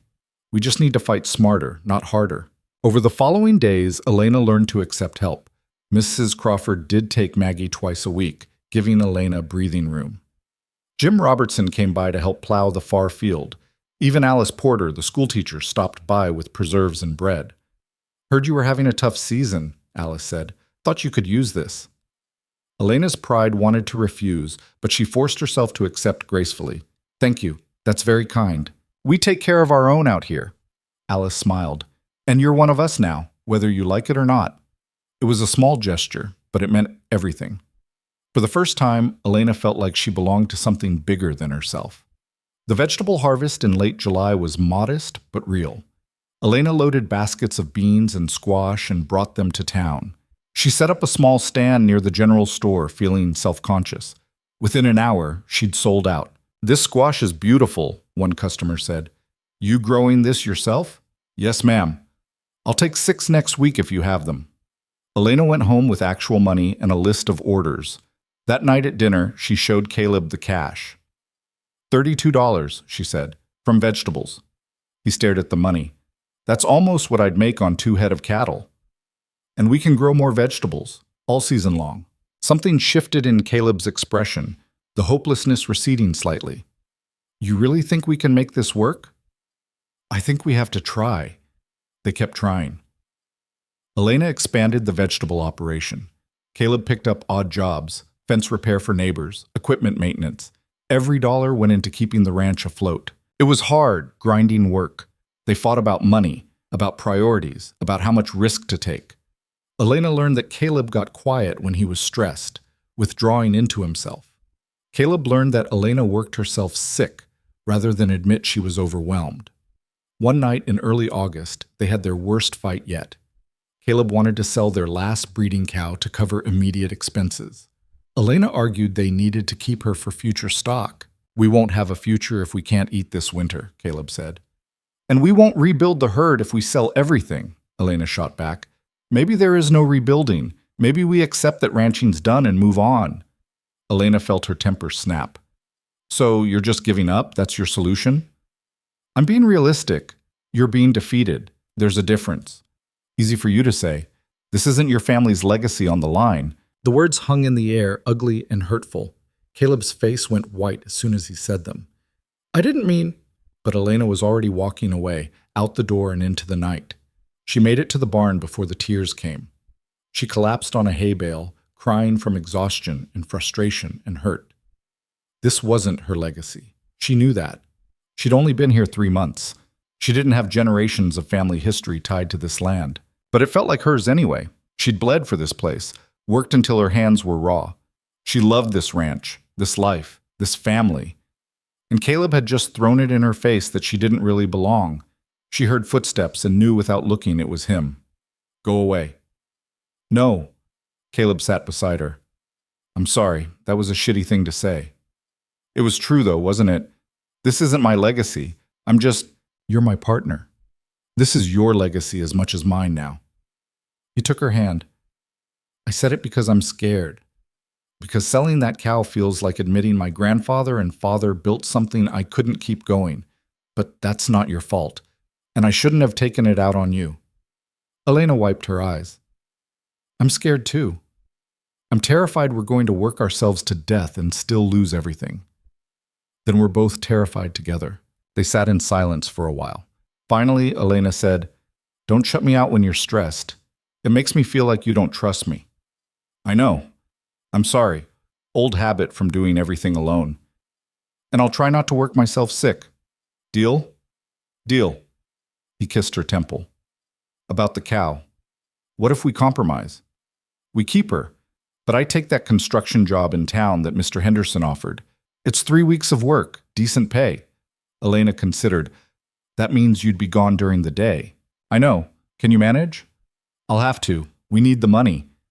So Caleb took the construction job, leaving before dawn and coming home after dark. Elena managed the ranch alone with Maggie's help. It was exhausting, but she refused to complain. They needed this. 2 weeks into the job, disaster struck again. Elena woke to Maggie crying in the night. Mama, I don't feel good. It took Elena a second to register that Maggie had called her mama, but she pushed that aside. The little girl was burning with fever.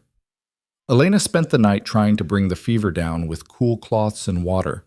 By morning, Maggie was worse, delirious and struggling to breathe. She had to get Caleb, but he was in town, and she couldn't leave Maggie alone. Elena made a decision.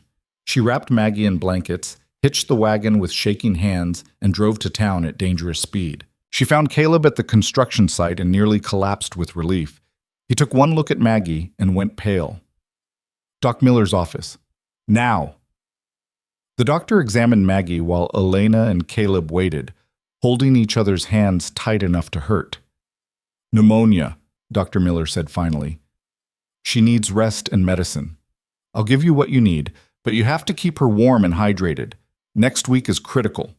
The medicine cost $15, money they didn't have. Caleb paid it anyway. Back home, they set up a sickbed in the parlor where they could watch Maggie constantly. Caleb quit the construction job to help. For 3 days, Maggie drifted in and out of fever while they took turns sitting with her. Elena had never been so scared. She'd lost her mother young. She couldn't lose Maggie too. On the 4th night, Maggie's fever finally broke. She woke up weak but lucid. Mama? She whispered. Elena burst into tears. I'm here, baby. I'm right here.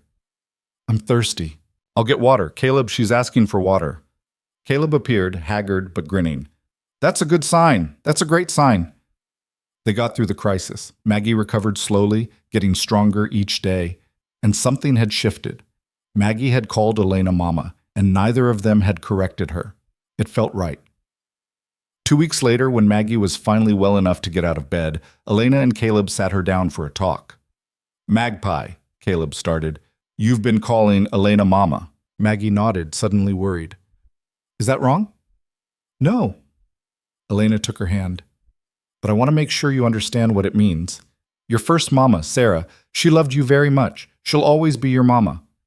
I know. I remember her a little. Maggie's voice was small. But you take care of me now. You read to me and teach me and make me feel better when I'm sick. That's what mamas do. Elena's throat closed up. I would be honored if you called me mama. As long as you know Sarah was your mama too. You can have both. Maggie threw her arms around Elena. I love you, Mama. I love you too, sweetheart. Caleb watched them, eyes suspiciously bright. Later, when Maggie was asleep, he found Elena in the kitchen. Thank you, he said. For what? For loving her like she's yours. For not trying to replace Sarah but still being everything Maggie needs. He pulled Elena close. You're an incredible mother. Elena leaned into him. I never thought I'd be a mother, never planned for it.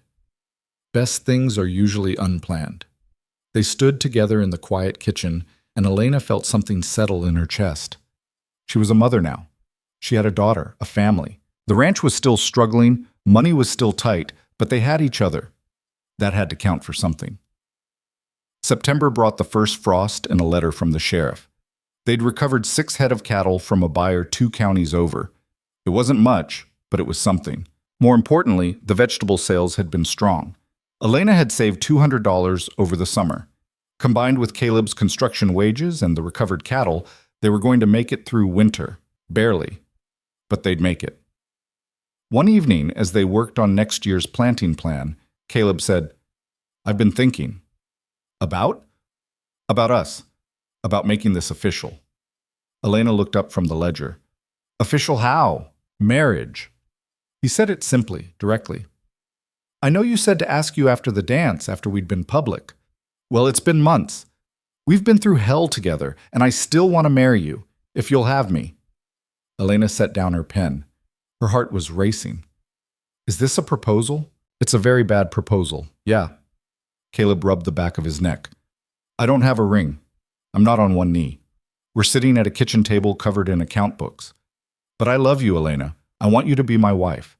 I want to make this permanent in every way possible. Elena thought about everything they'd been through. The cattle rustling, the poverty, the sickness, the fights.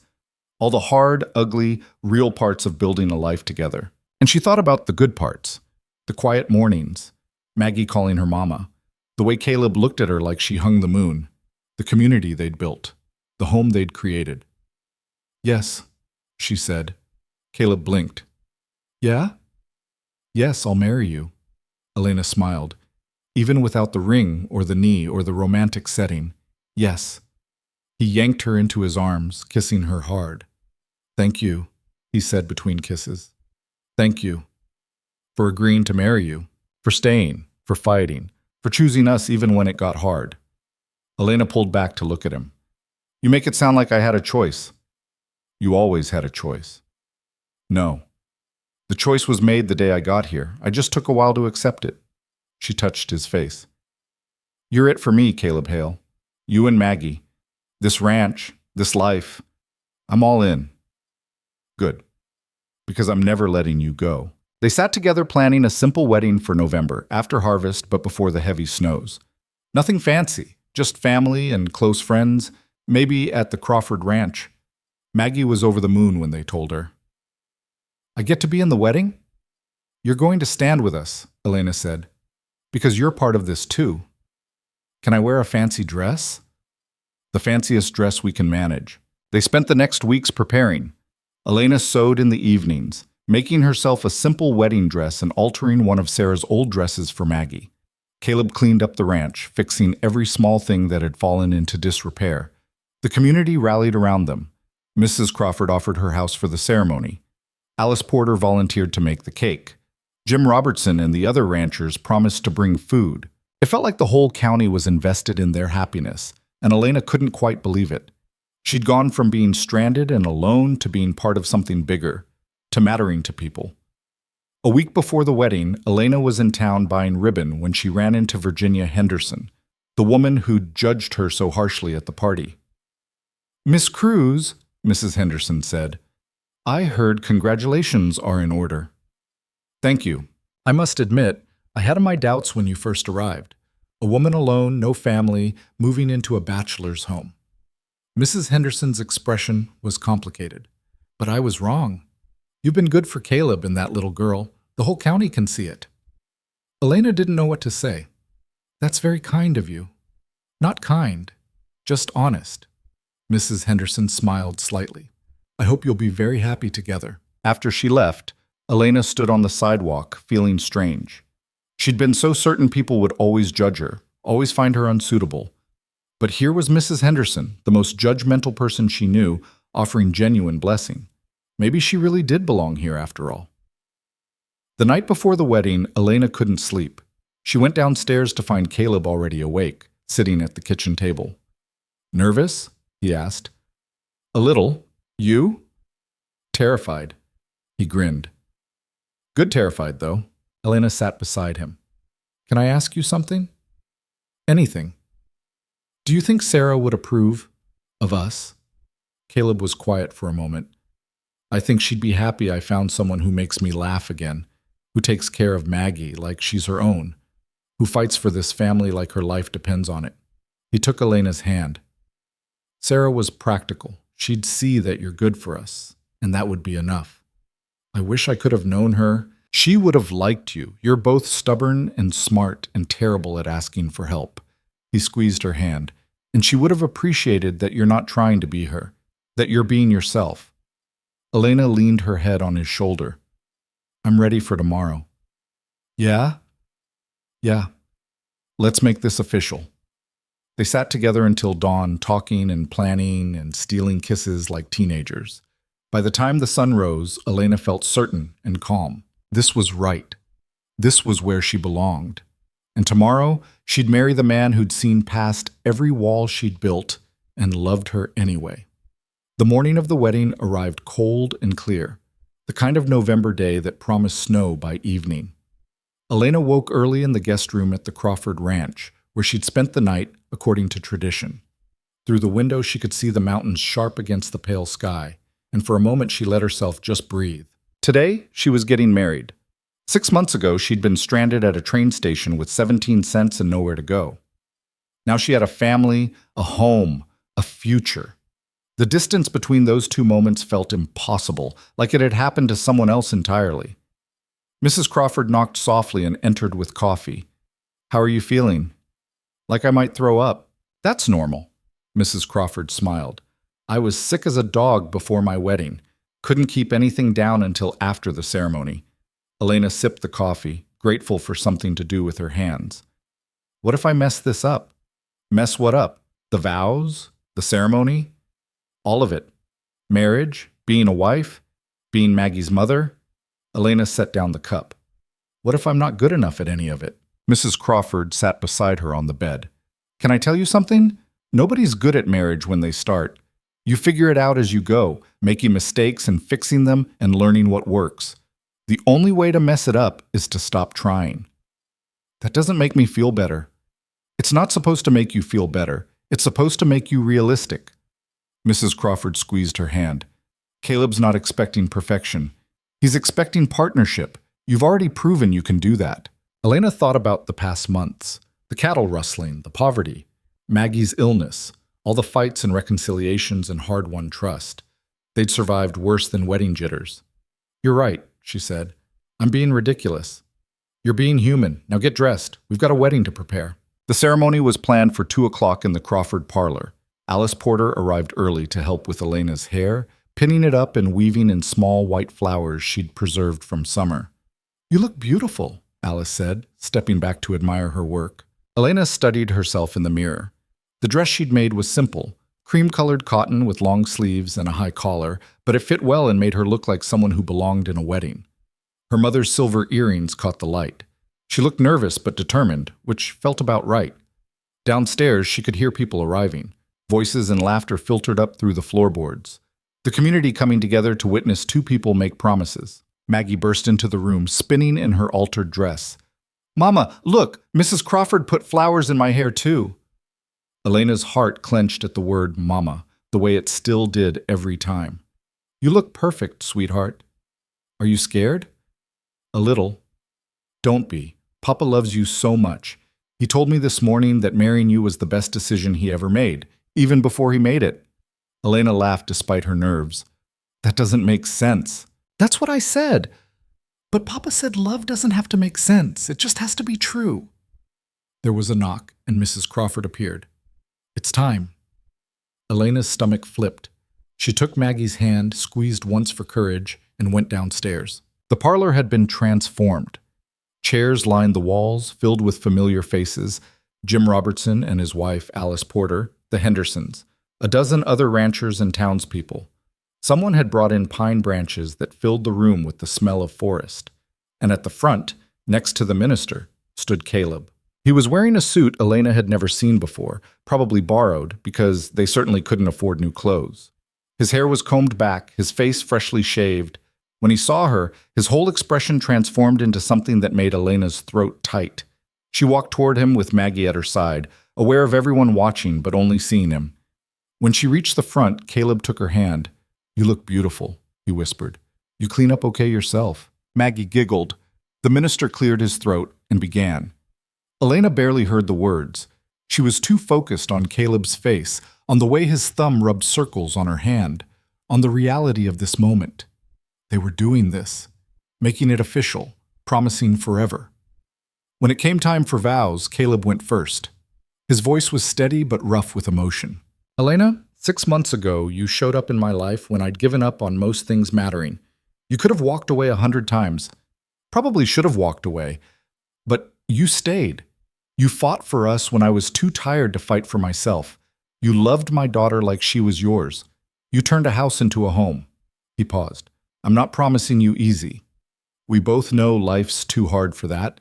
But I'm promising you partnership, honesty, that I'll choose you every day for the rest of my life. That's all I've got, but it's yours." Elena's vision blurred.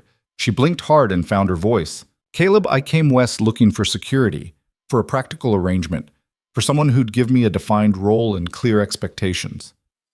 She smiled through tears. "I got none of that. What I got was chaos and cattle rustling and poverty and a 6-year-old who decided I belonged here before I knew it myself. What I got was harder than anything I imagined." She squeezed his hands. "But I also got love. Real love. The messy kind that doesn't give up when things get bad. I got a partner who sees me, really sees me, and chooses me anyway. I got a family. So I'm promising you the same thing you promised me. I'll show up. I'll fight. I'll choose you and Maggie every single day, for better or worse, and we've already had plenty of both." Caleb's eyes were suspiciously bright. Maggie was openly crying, though Elena suspected she didn't fully understand why. The minister pronounced them married. Caleb kissed her, soft and certain, while everyone applauded.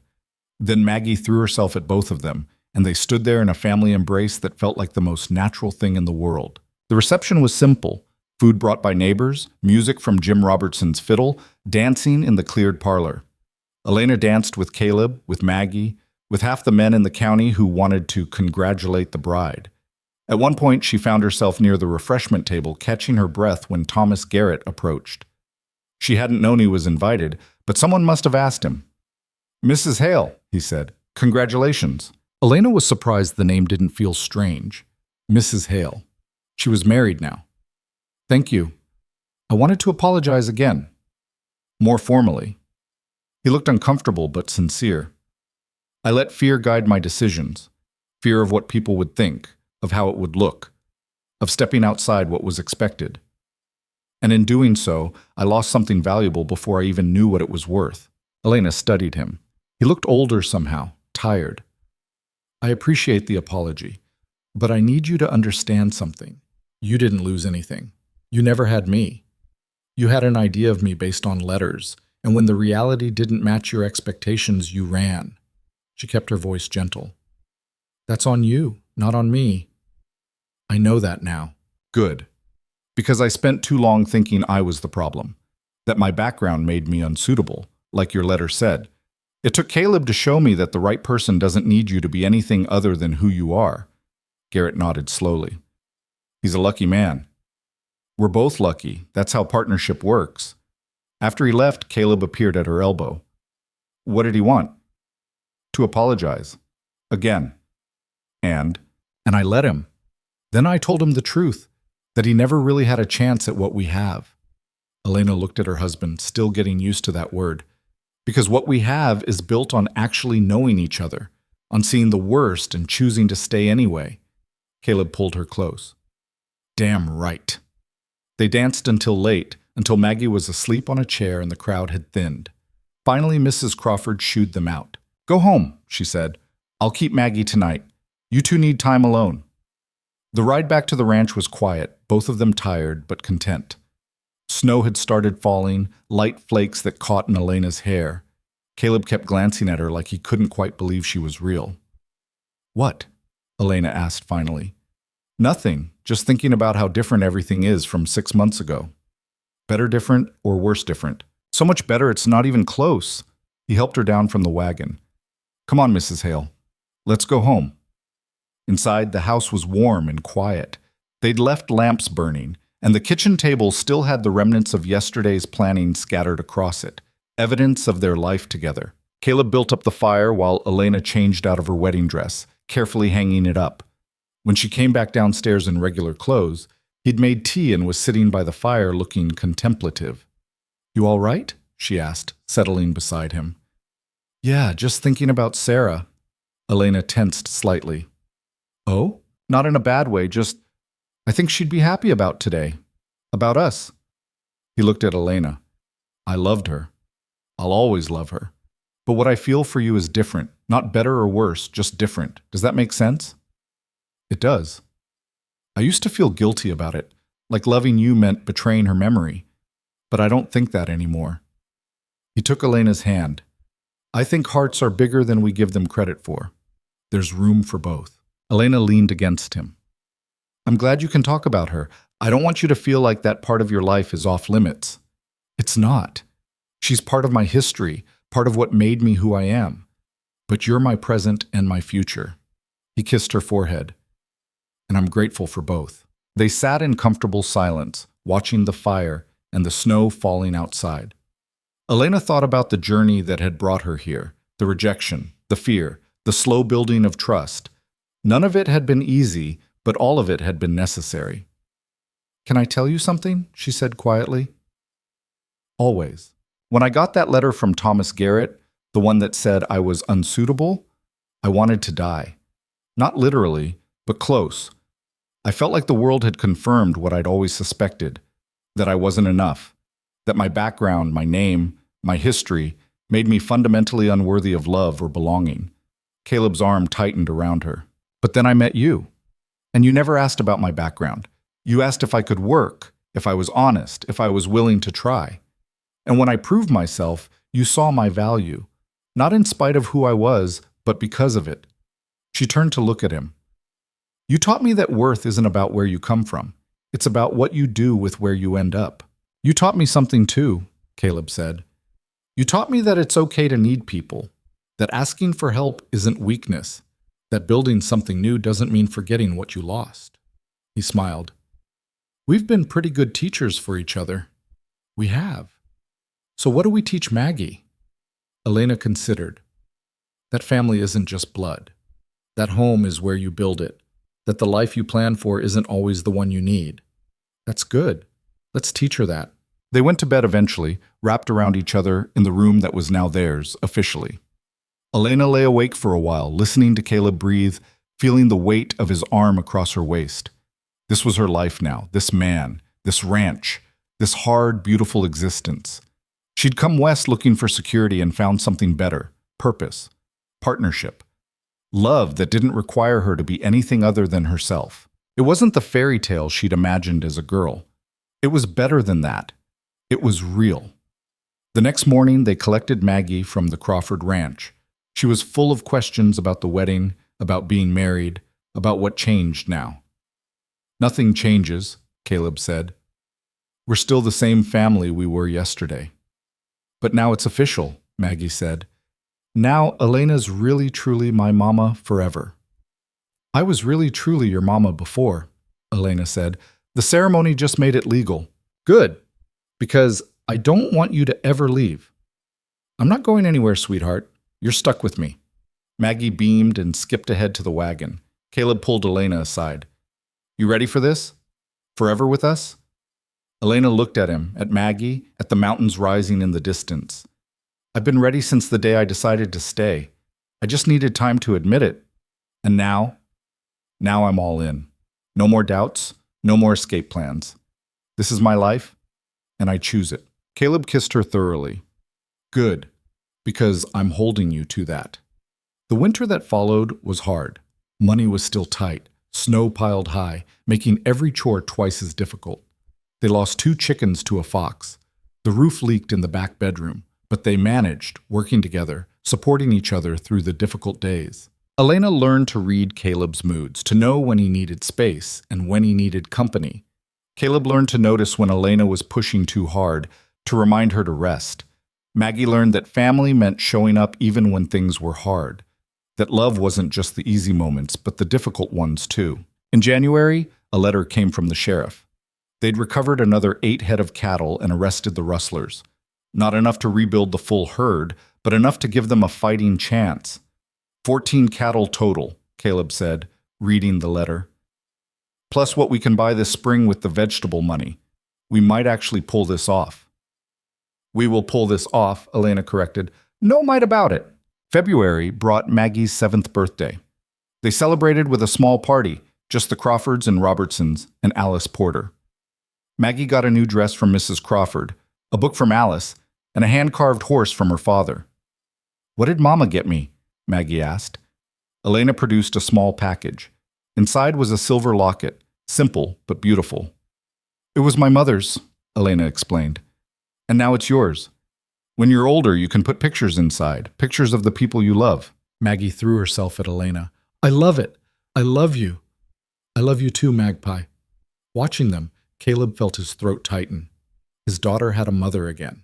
Not a replacement for Sarah, but someone who loved her just as fiercely. That was all he'd wanted when he'd offered Elena a job 6 months ago, someone to care for Maggie. He'd gotten so much more than that. March arrived with the first hints of spring. The snow began to melt, revealing the muddy chaos underneath. Elena started planning the expanded vegetable garden while Caleb worked on repairing winter damage. One evening, sitting at the kitchen table with ledgers spread between them, Elena said, "I've been thinking." "About?" "The future. Long-term planning." She pointed at her notes. "If the cattle sell well this fall, and if the vegetables do as well as last year, we could be out of debt by this time next year." Caleb studied the numbers.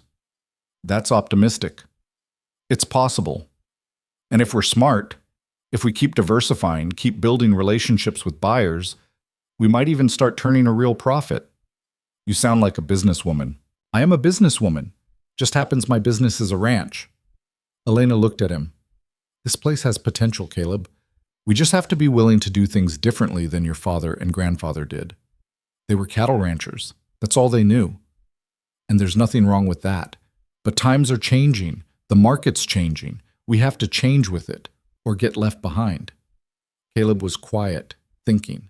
Then he said, "You know what I love about you? My stunning good looks? Besides that," he grinned, "you're not afraid to challenge the way things have always been done. You look at problems and see opportunities. That's rare. It's just practical. It's more than that. It's vision." He closed the ledger. "All right, tell me your plan." They spent the next hour mapping out the future, expanding the garden, maybe adding fruit trees, keeping the cattle operation but smaller and more focused, building up the chicken flock for steady egg income, creating multiple revenue streams so they weren't dependent on any one thing. It was ambitious, it was risky, but it was possible. We can do this, Elena said. I know we can? Yeah, I think we can too. April brought the first real warmth.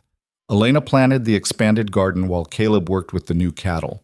Maggie helped where she could, growing taller and more capable every day. One afternoon, Elena was weeding when she heard a wagon approaching.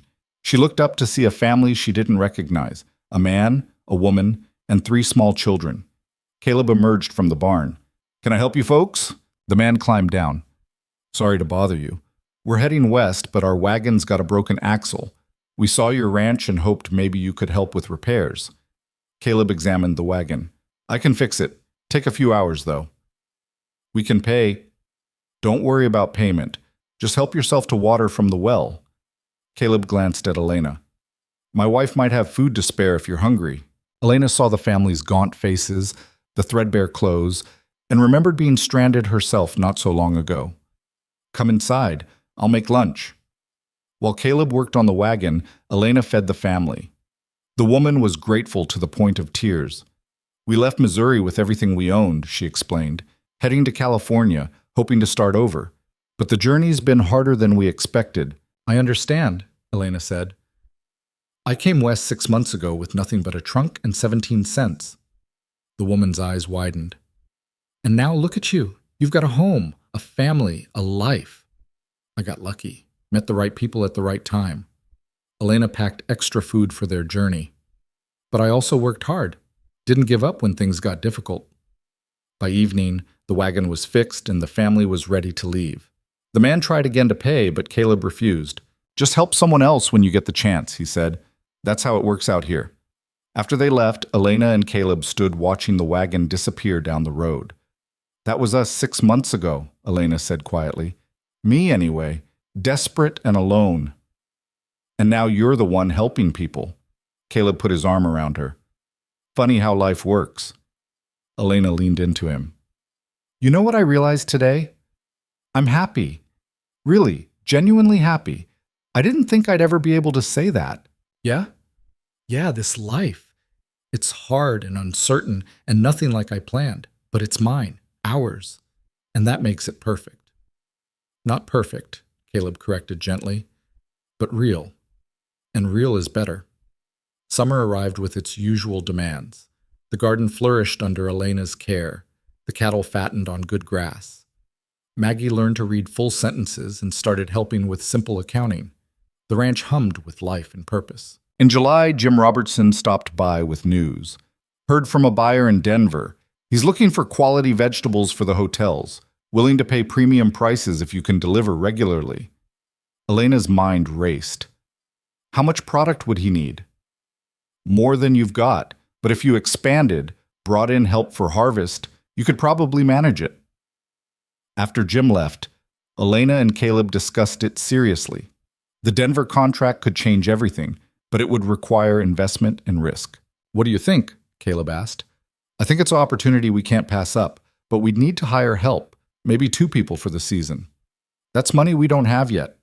No, but the Crawfords might loan it to us, and if this works, we pay them back in full by fall.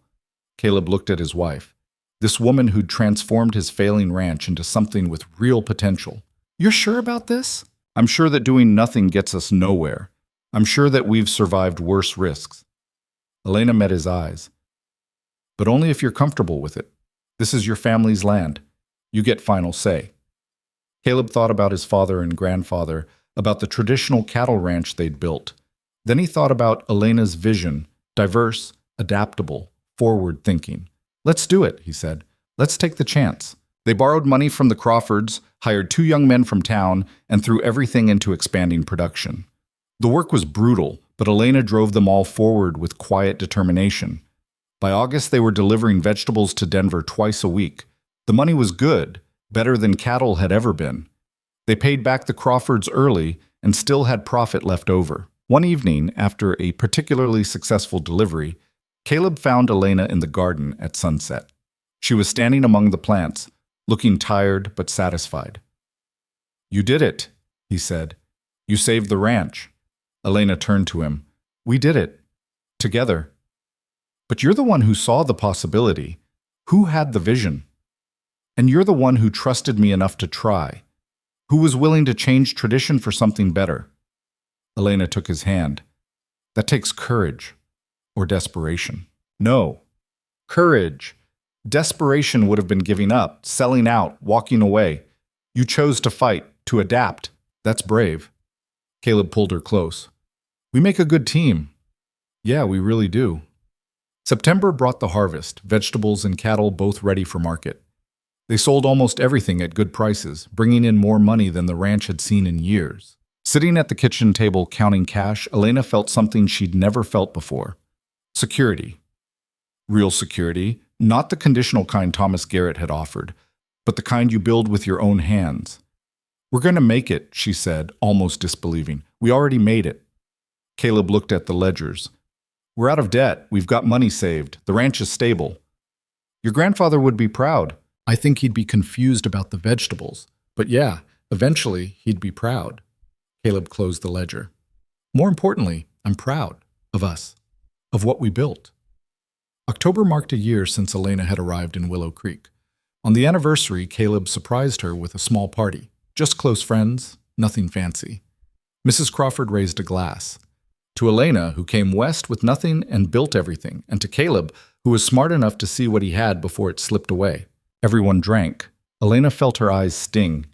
Speech, Jim Robertson called out. Elena stood, not having prepared anything.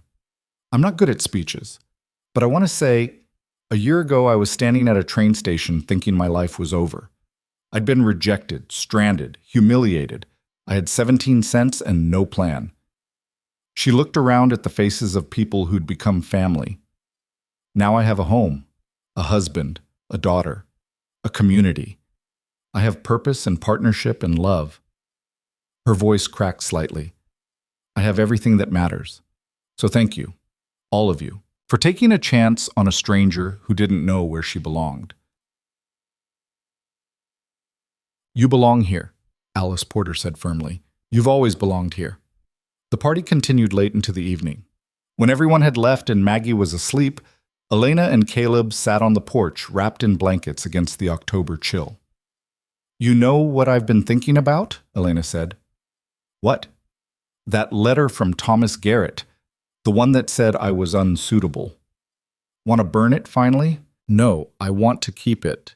She looked at him. Because it's a reminder that sometimes the worst thing that happens to you is actually the best thing in disguise. If he'd accepted me, I would have married him. I would have spent my life trying to be suitable for someone who saw me as a problem to manage. Instead, you married someone who sees you as a partner. Exactly. Someone who doesn't need me to be anything other than myself. Elena smiled. So I'm keeping that letter. As proof that rejection isn't the end. Sometimes it's just a redirection towards something better. Caleb kissed her. You're a wise woman, Mrs. Hale. I had good teachers. They sat in comfortable silence, watching stars emerge. Elena thought about the year behind them, the struggles and triumphs, the fear and faith, the slow building of trust. She thought about the family she'd found. Caleb, with his quiet strength and fierce loyalty. Maggie, with her endless chatter and generous heart. The community that had embraced her despite initial doubts. She thought about the ranch, transformed from a failing cattle operation into a diverse, thriving business. About the garden that had saved them, the vegetables that had given them options, the willingness to adapt that had made survival possible. Most of all, she thought about the person she'd become. Not the frightened woman who'd arrived with nothing, and not the hardened survivor who'd learned to need no one. Something in between, someone strong enough to be vulnerable, brave enough to stay, wise enough to know that home isn't a place you find, but something you build. What are you thinking about? Caleb asked. Everything. Nothing. How far we've come. We've come pretty far. And how far we still have to go. That too. Caleb pulled her closer. But we'll figure it out. We always do. Elena leaned into him, feeling the solid warmth of his body, the steady beat of his heart. This was home. Not the house, or the land, or even the town. But this, two people choosing each other every day. Three people, counting Maggie. A family built not on blood or tradition, but on commitment and love and the willingness to show up even when things got hard. Winter came early that year, November snow blanketing the ranch in white. But inside the house, warmth reigned. Fires in the hearth, food in the pantry, money in the bank. Security they'd earned through hard work and smart planning. Elena stood at the kitchen window one morning watching snow fall and felt a peace so complete it almost frightened her. She'd spent so many years waiting for the other shoe to drop, for happiness to be revealed as temporary. But this wasn't temporary. This was her life now, solid and real and permanent. Maggie came running in, breathless with excitement. "Mama? Papa says we can build a snowman after chores." "Then we better finish chores quickly." They worked together, the three of them, clearing paths and feeding animals and carrying wood. Then they built the snowman, Maggie directing operations with the authority of a general. Caleb lifted her onto his shoulders so she could place the carrot nose. "Perfect," Maggie declared. Elena took a mental picture, this moment, this family, this life. She wanted to remember it always. Wanted to remember how it felt to be exactly where she belonged. That evening, after Maggie was in bed, Elena and Caleb sat by the fire with tea. They'd fallen into this routine, these quiet moments at day's end where they could just be together. "I was thinking," Caleb said, "about next year." "What about it?" "Maybe we could hire permanent help, someone to assist with both the cattle and the garden. Take some pressure off us." Elena considered. "That would mean less profit, but more time, more balance." He looked at her. "I don't want us to work ourselves to death, Elena. I want us to actually enjoy this life we've built." She understood what he wasn't saying, that they'd been so focused on survival, they'd forgotten to live. "You're right. Let's do it." "Yeah? Yeah. We've proven we can make it work. Now let's prove we can make it good." They planned into the evening, talking about expansion and sustainability and building something that would last, not just for them, but for Maggie, for future generations. "Do you ever think about more children?" Caleb asked suddenly. Elena's breath caught. They'd never discussed this directly. "Do you want more children?" "I don't know, maybe. If you did." He looked nervous. "I know you didn't plan on being a mother at all. I don't want to assume—" "I'd like more children," Elena said quietly. "Someday, when things are more stable, when we're not scrambling just to survive." Caleb's face transformed. "Really? Really? I love being Maggie's mother. I'd love to do it again, if we're blessed that way." He kissed her, deep and grateful.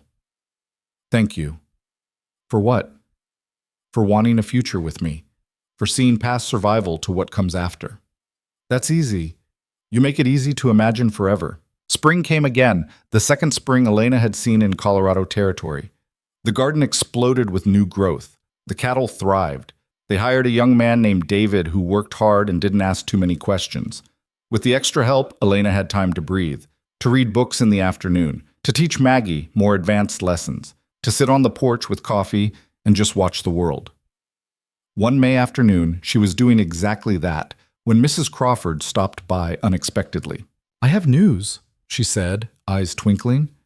"The town council is forming a women's committee to address local issues. Education, health, community support. They asked me to chair it, and I want you to join." Elena blinked. "Me?" You're smart, organized, and you understand what it's like to need help. Plus, everyone respects what you've done with the ranch." "I don't know anything about committees. None of us do. We'll figure it out together." Mrs. Crawford smiled. "Think about it. We meet next week." After she left, Elena sat with the invitation, turning it over in her mind.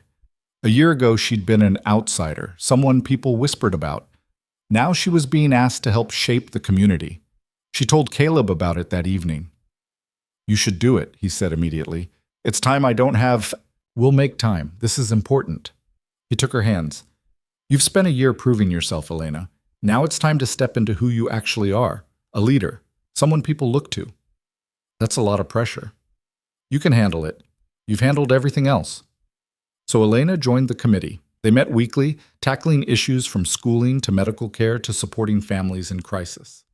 Elena found she was good at it, organizing, problem-solving, seeing connections others missed. At one meeting, they discussed helping new arrivals to the territory. People like Elena had been, stranded and desperate. "We should create a fund," Elena suggested. "Small loans or grants to help people get established. Nothing huge, just enough to bridge the gap." Who would manage it? Mrs. Henderson asked. We all would, as a committee. They voted unanimously to create the fund, with Elena taking the lead on administration. It felt right, using her experience to help others avoid the desperation she'd known. Summer brought another successful harvest. They delivered to Denver regularly, built relationships with other buyers, diversified even further. The ranch was thriving. More importantly, the family was thriving. Maggie was reading at an advanced level. Caleb smiled more, laughed often, looked 10 years younger than when Elena had first met him. And Elena herself felt settled in a way she'd never imagined possible.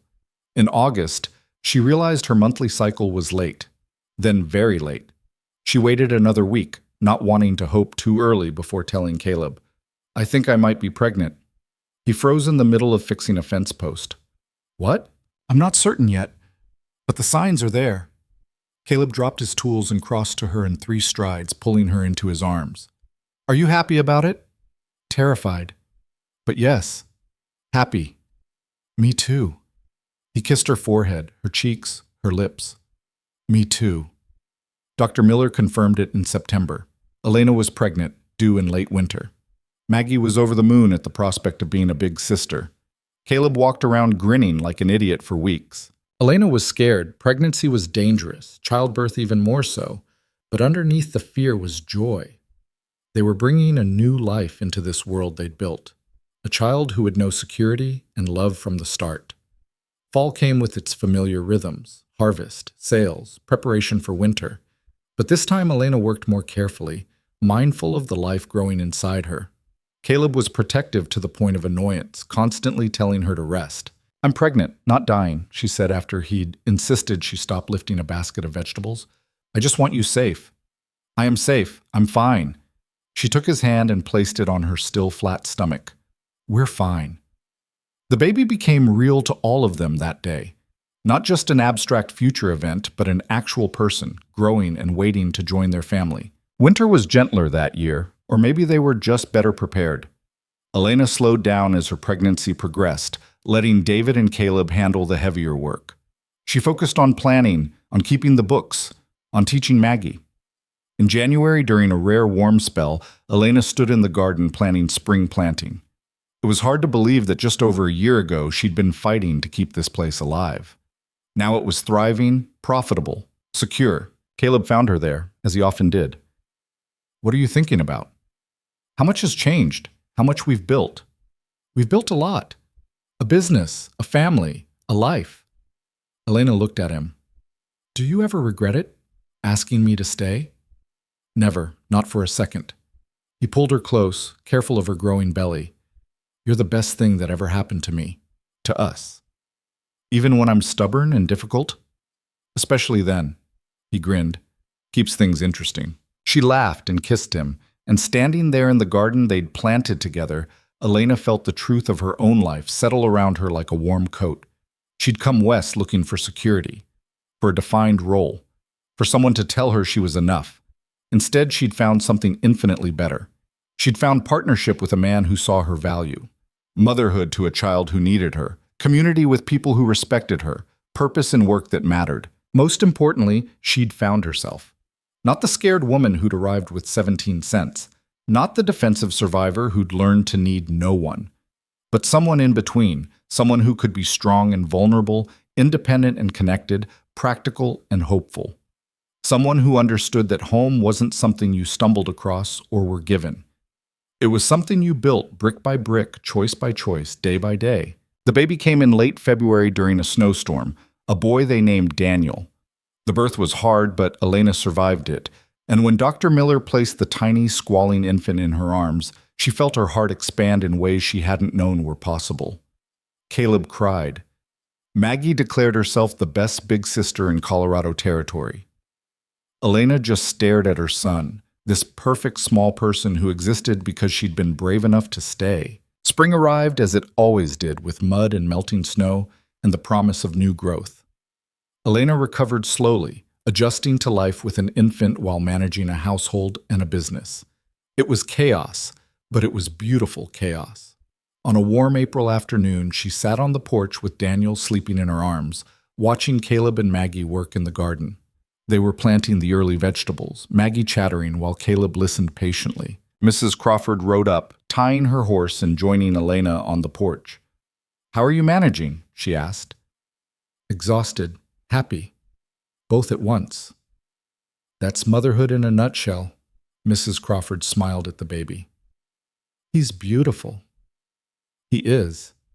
I still can't quite believe he's ours." "Believe it.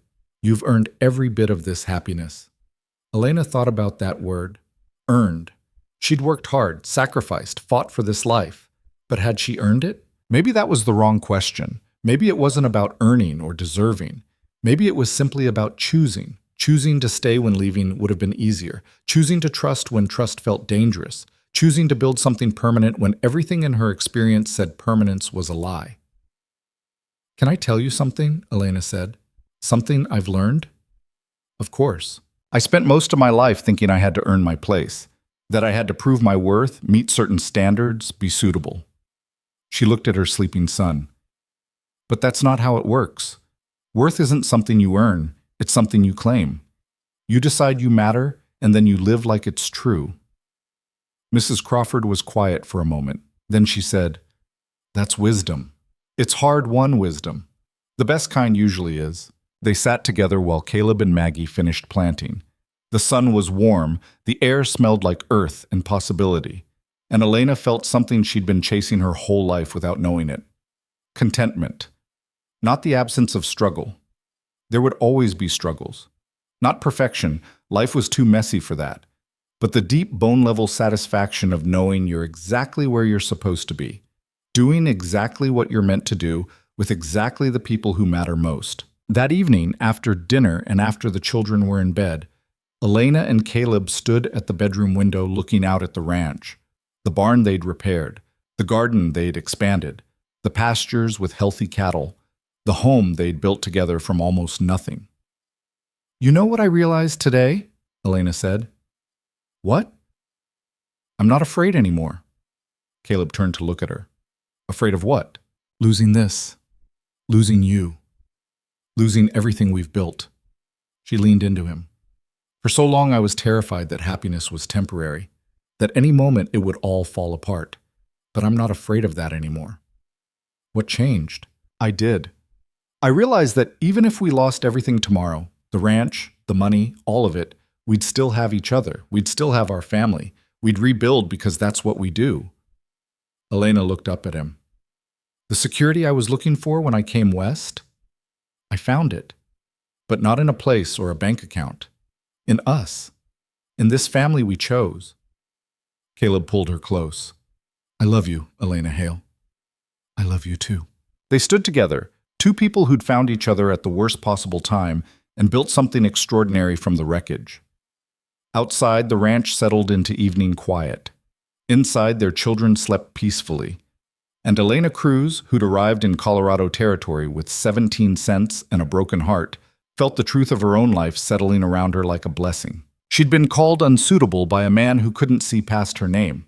She'd been rejected and stranded and left with nothing. But she'd survived. More than survived. She'd thrived. She'd built a home and a family and a life that mattered, not because someone gave her permission or declared her worthy, but because she'd claimed her own worth and refused to let anyone take it away. That was the lesson, she thought, the one she'd learned through pain and struggle and slow-won trust. Your worth isn't determined by who accepts you or what you achieve. It's inherent, unshakable, yours to claim and defend and live into. And when you find people who see that worth, who choose you not despite your flaws but including them, you hold on to them. You build something with them. You create a home not just in a place but in each other.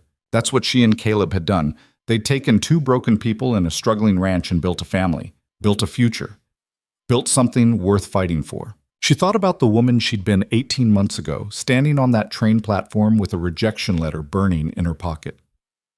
If she could go back and tell that woman one thing, it would be this. The life you're meant for is waiting just past the point where you want to give up. The family you need is standing at the end of a dirt road, in a weathered house, with open arms and an uncertain future.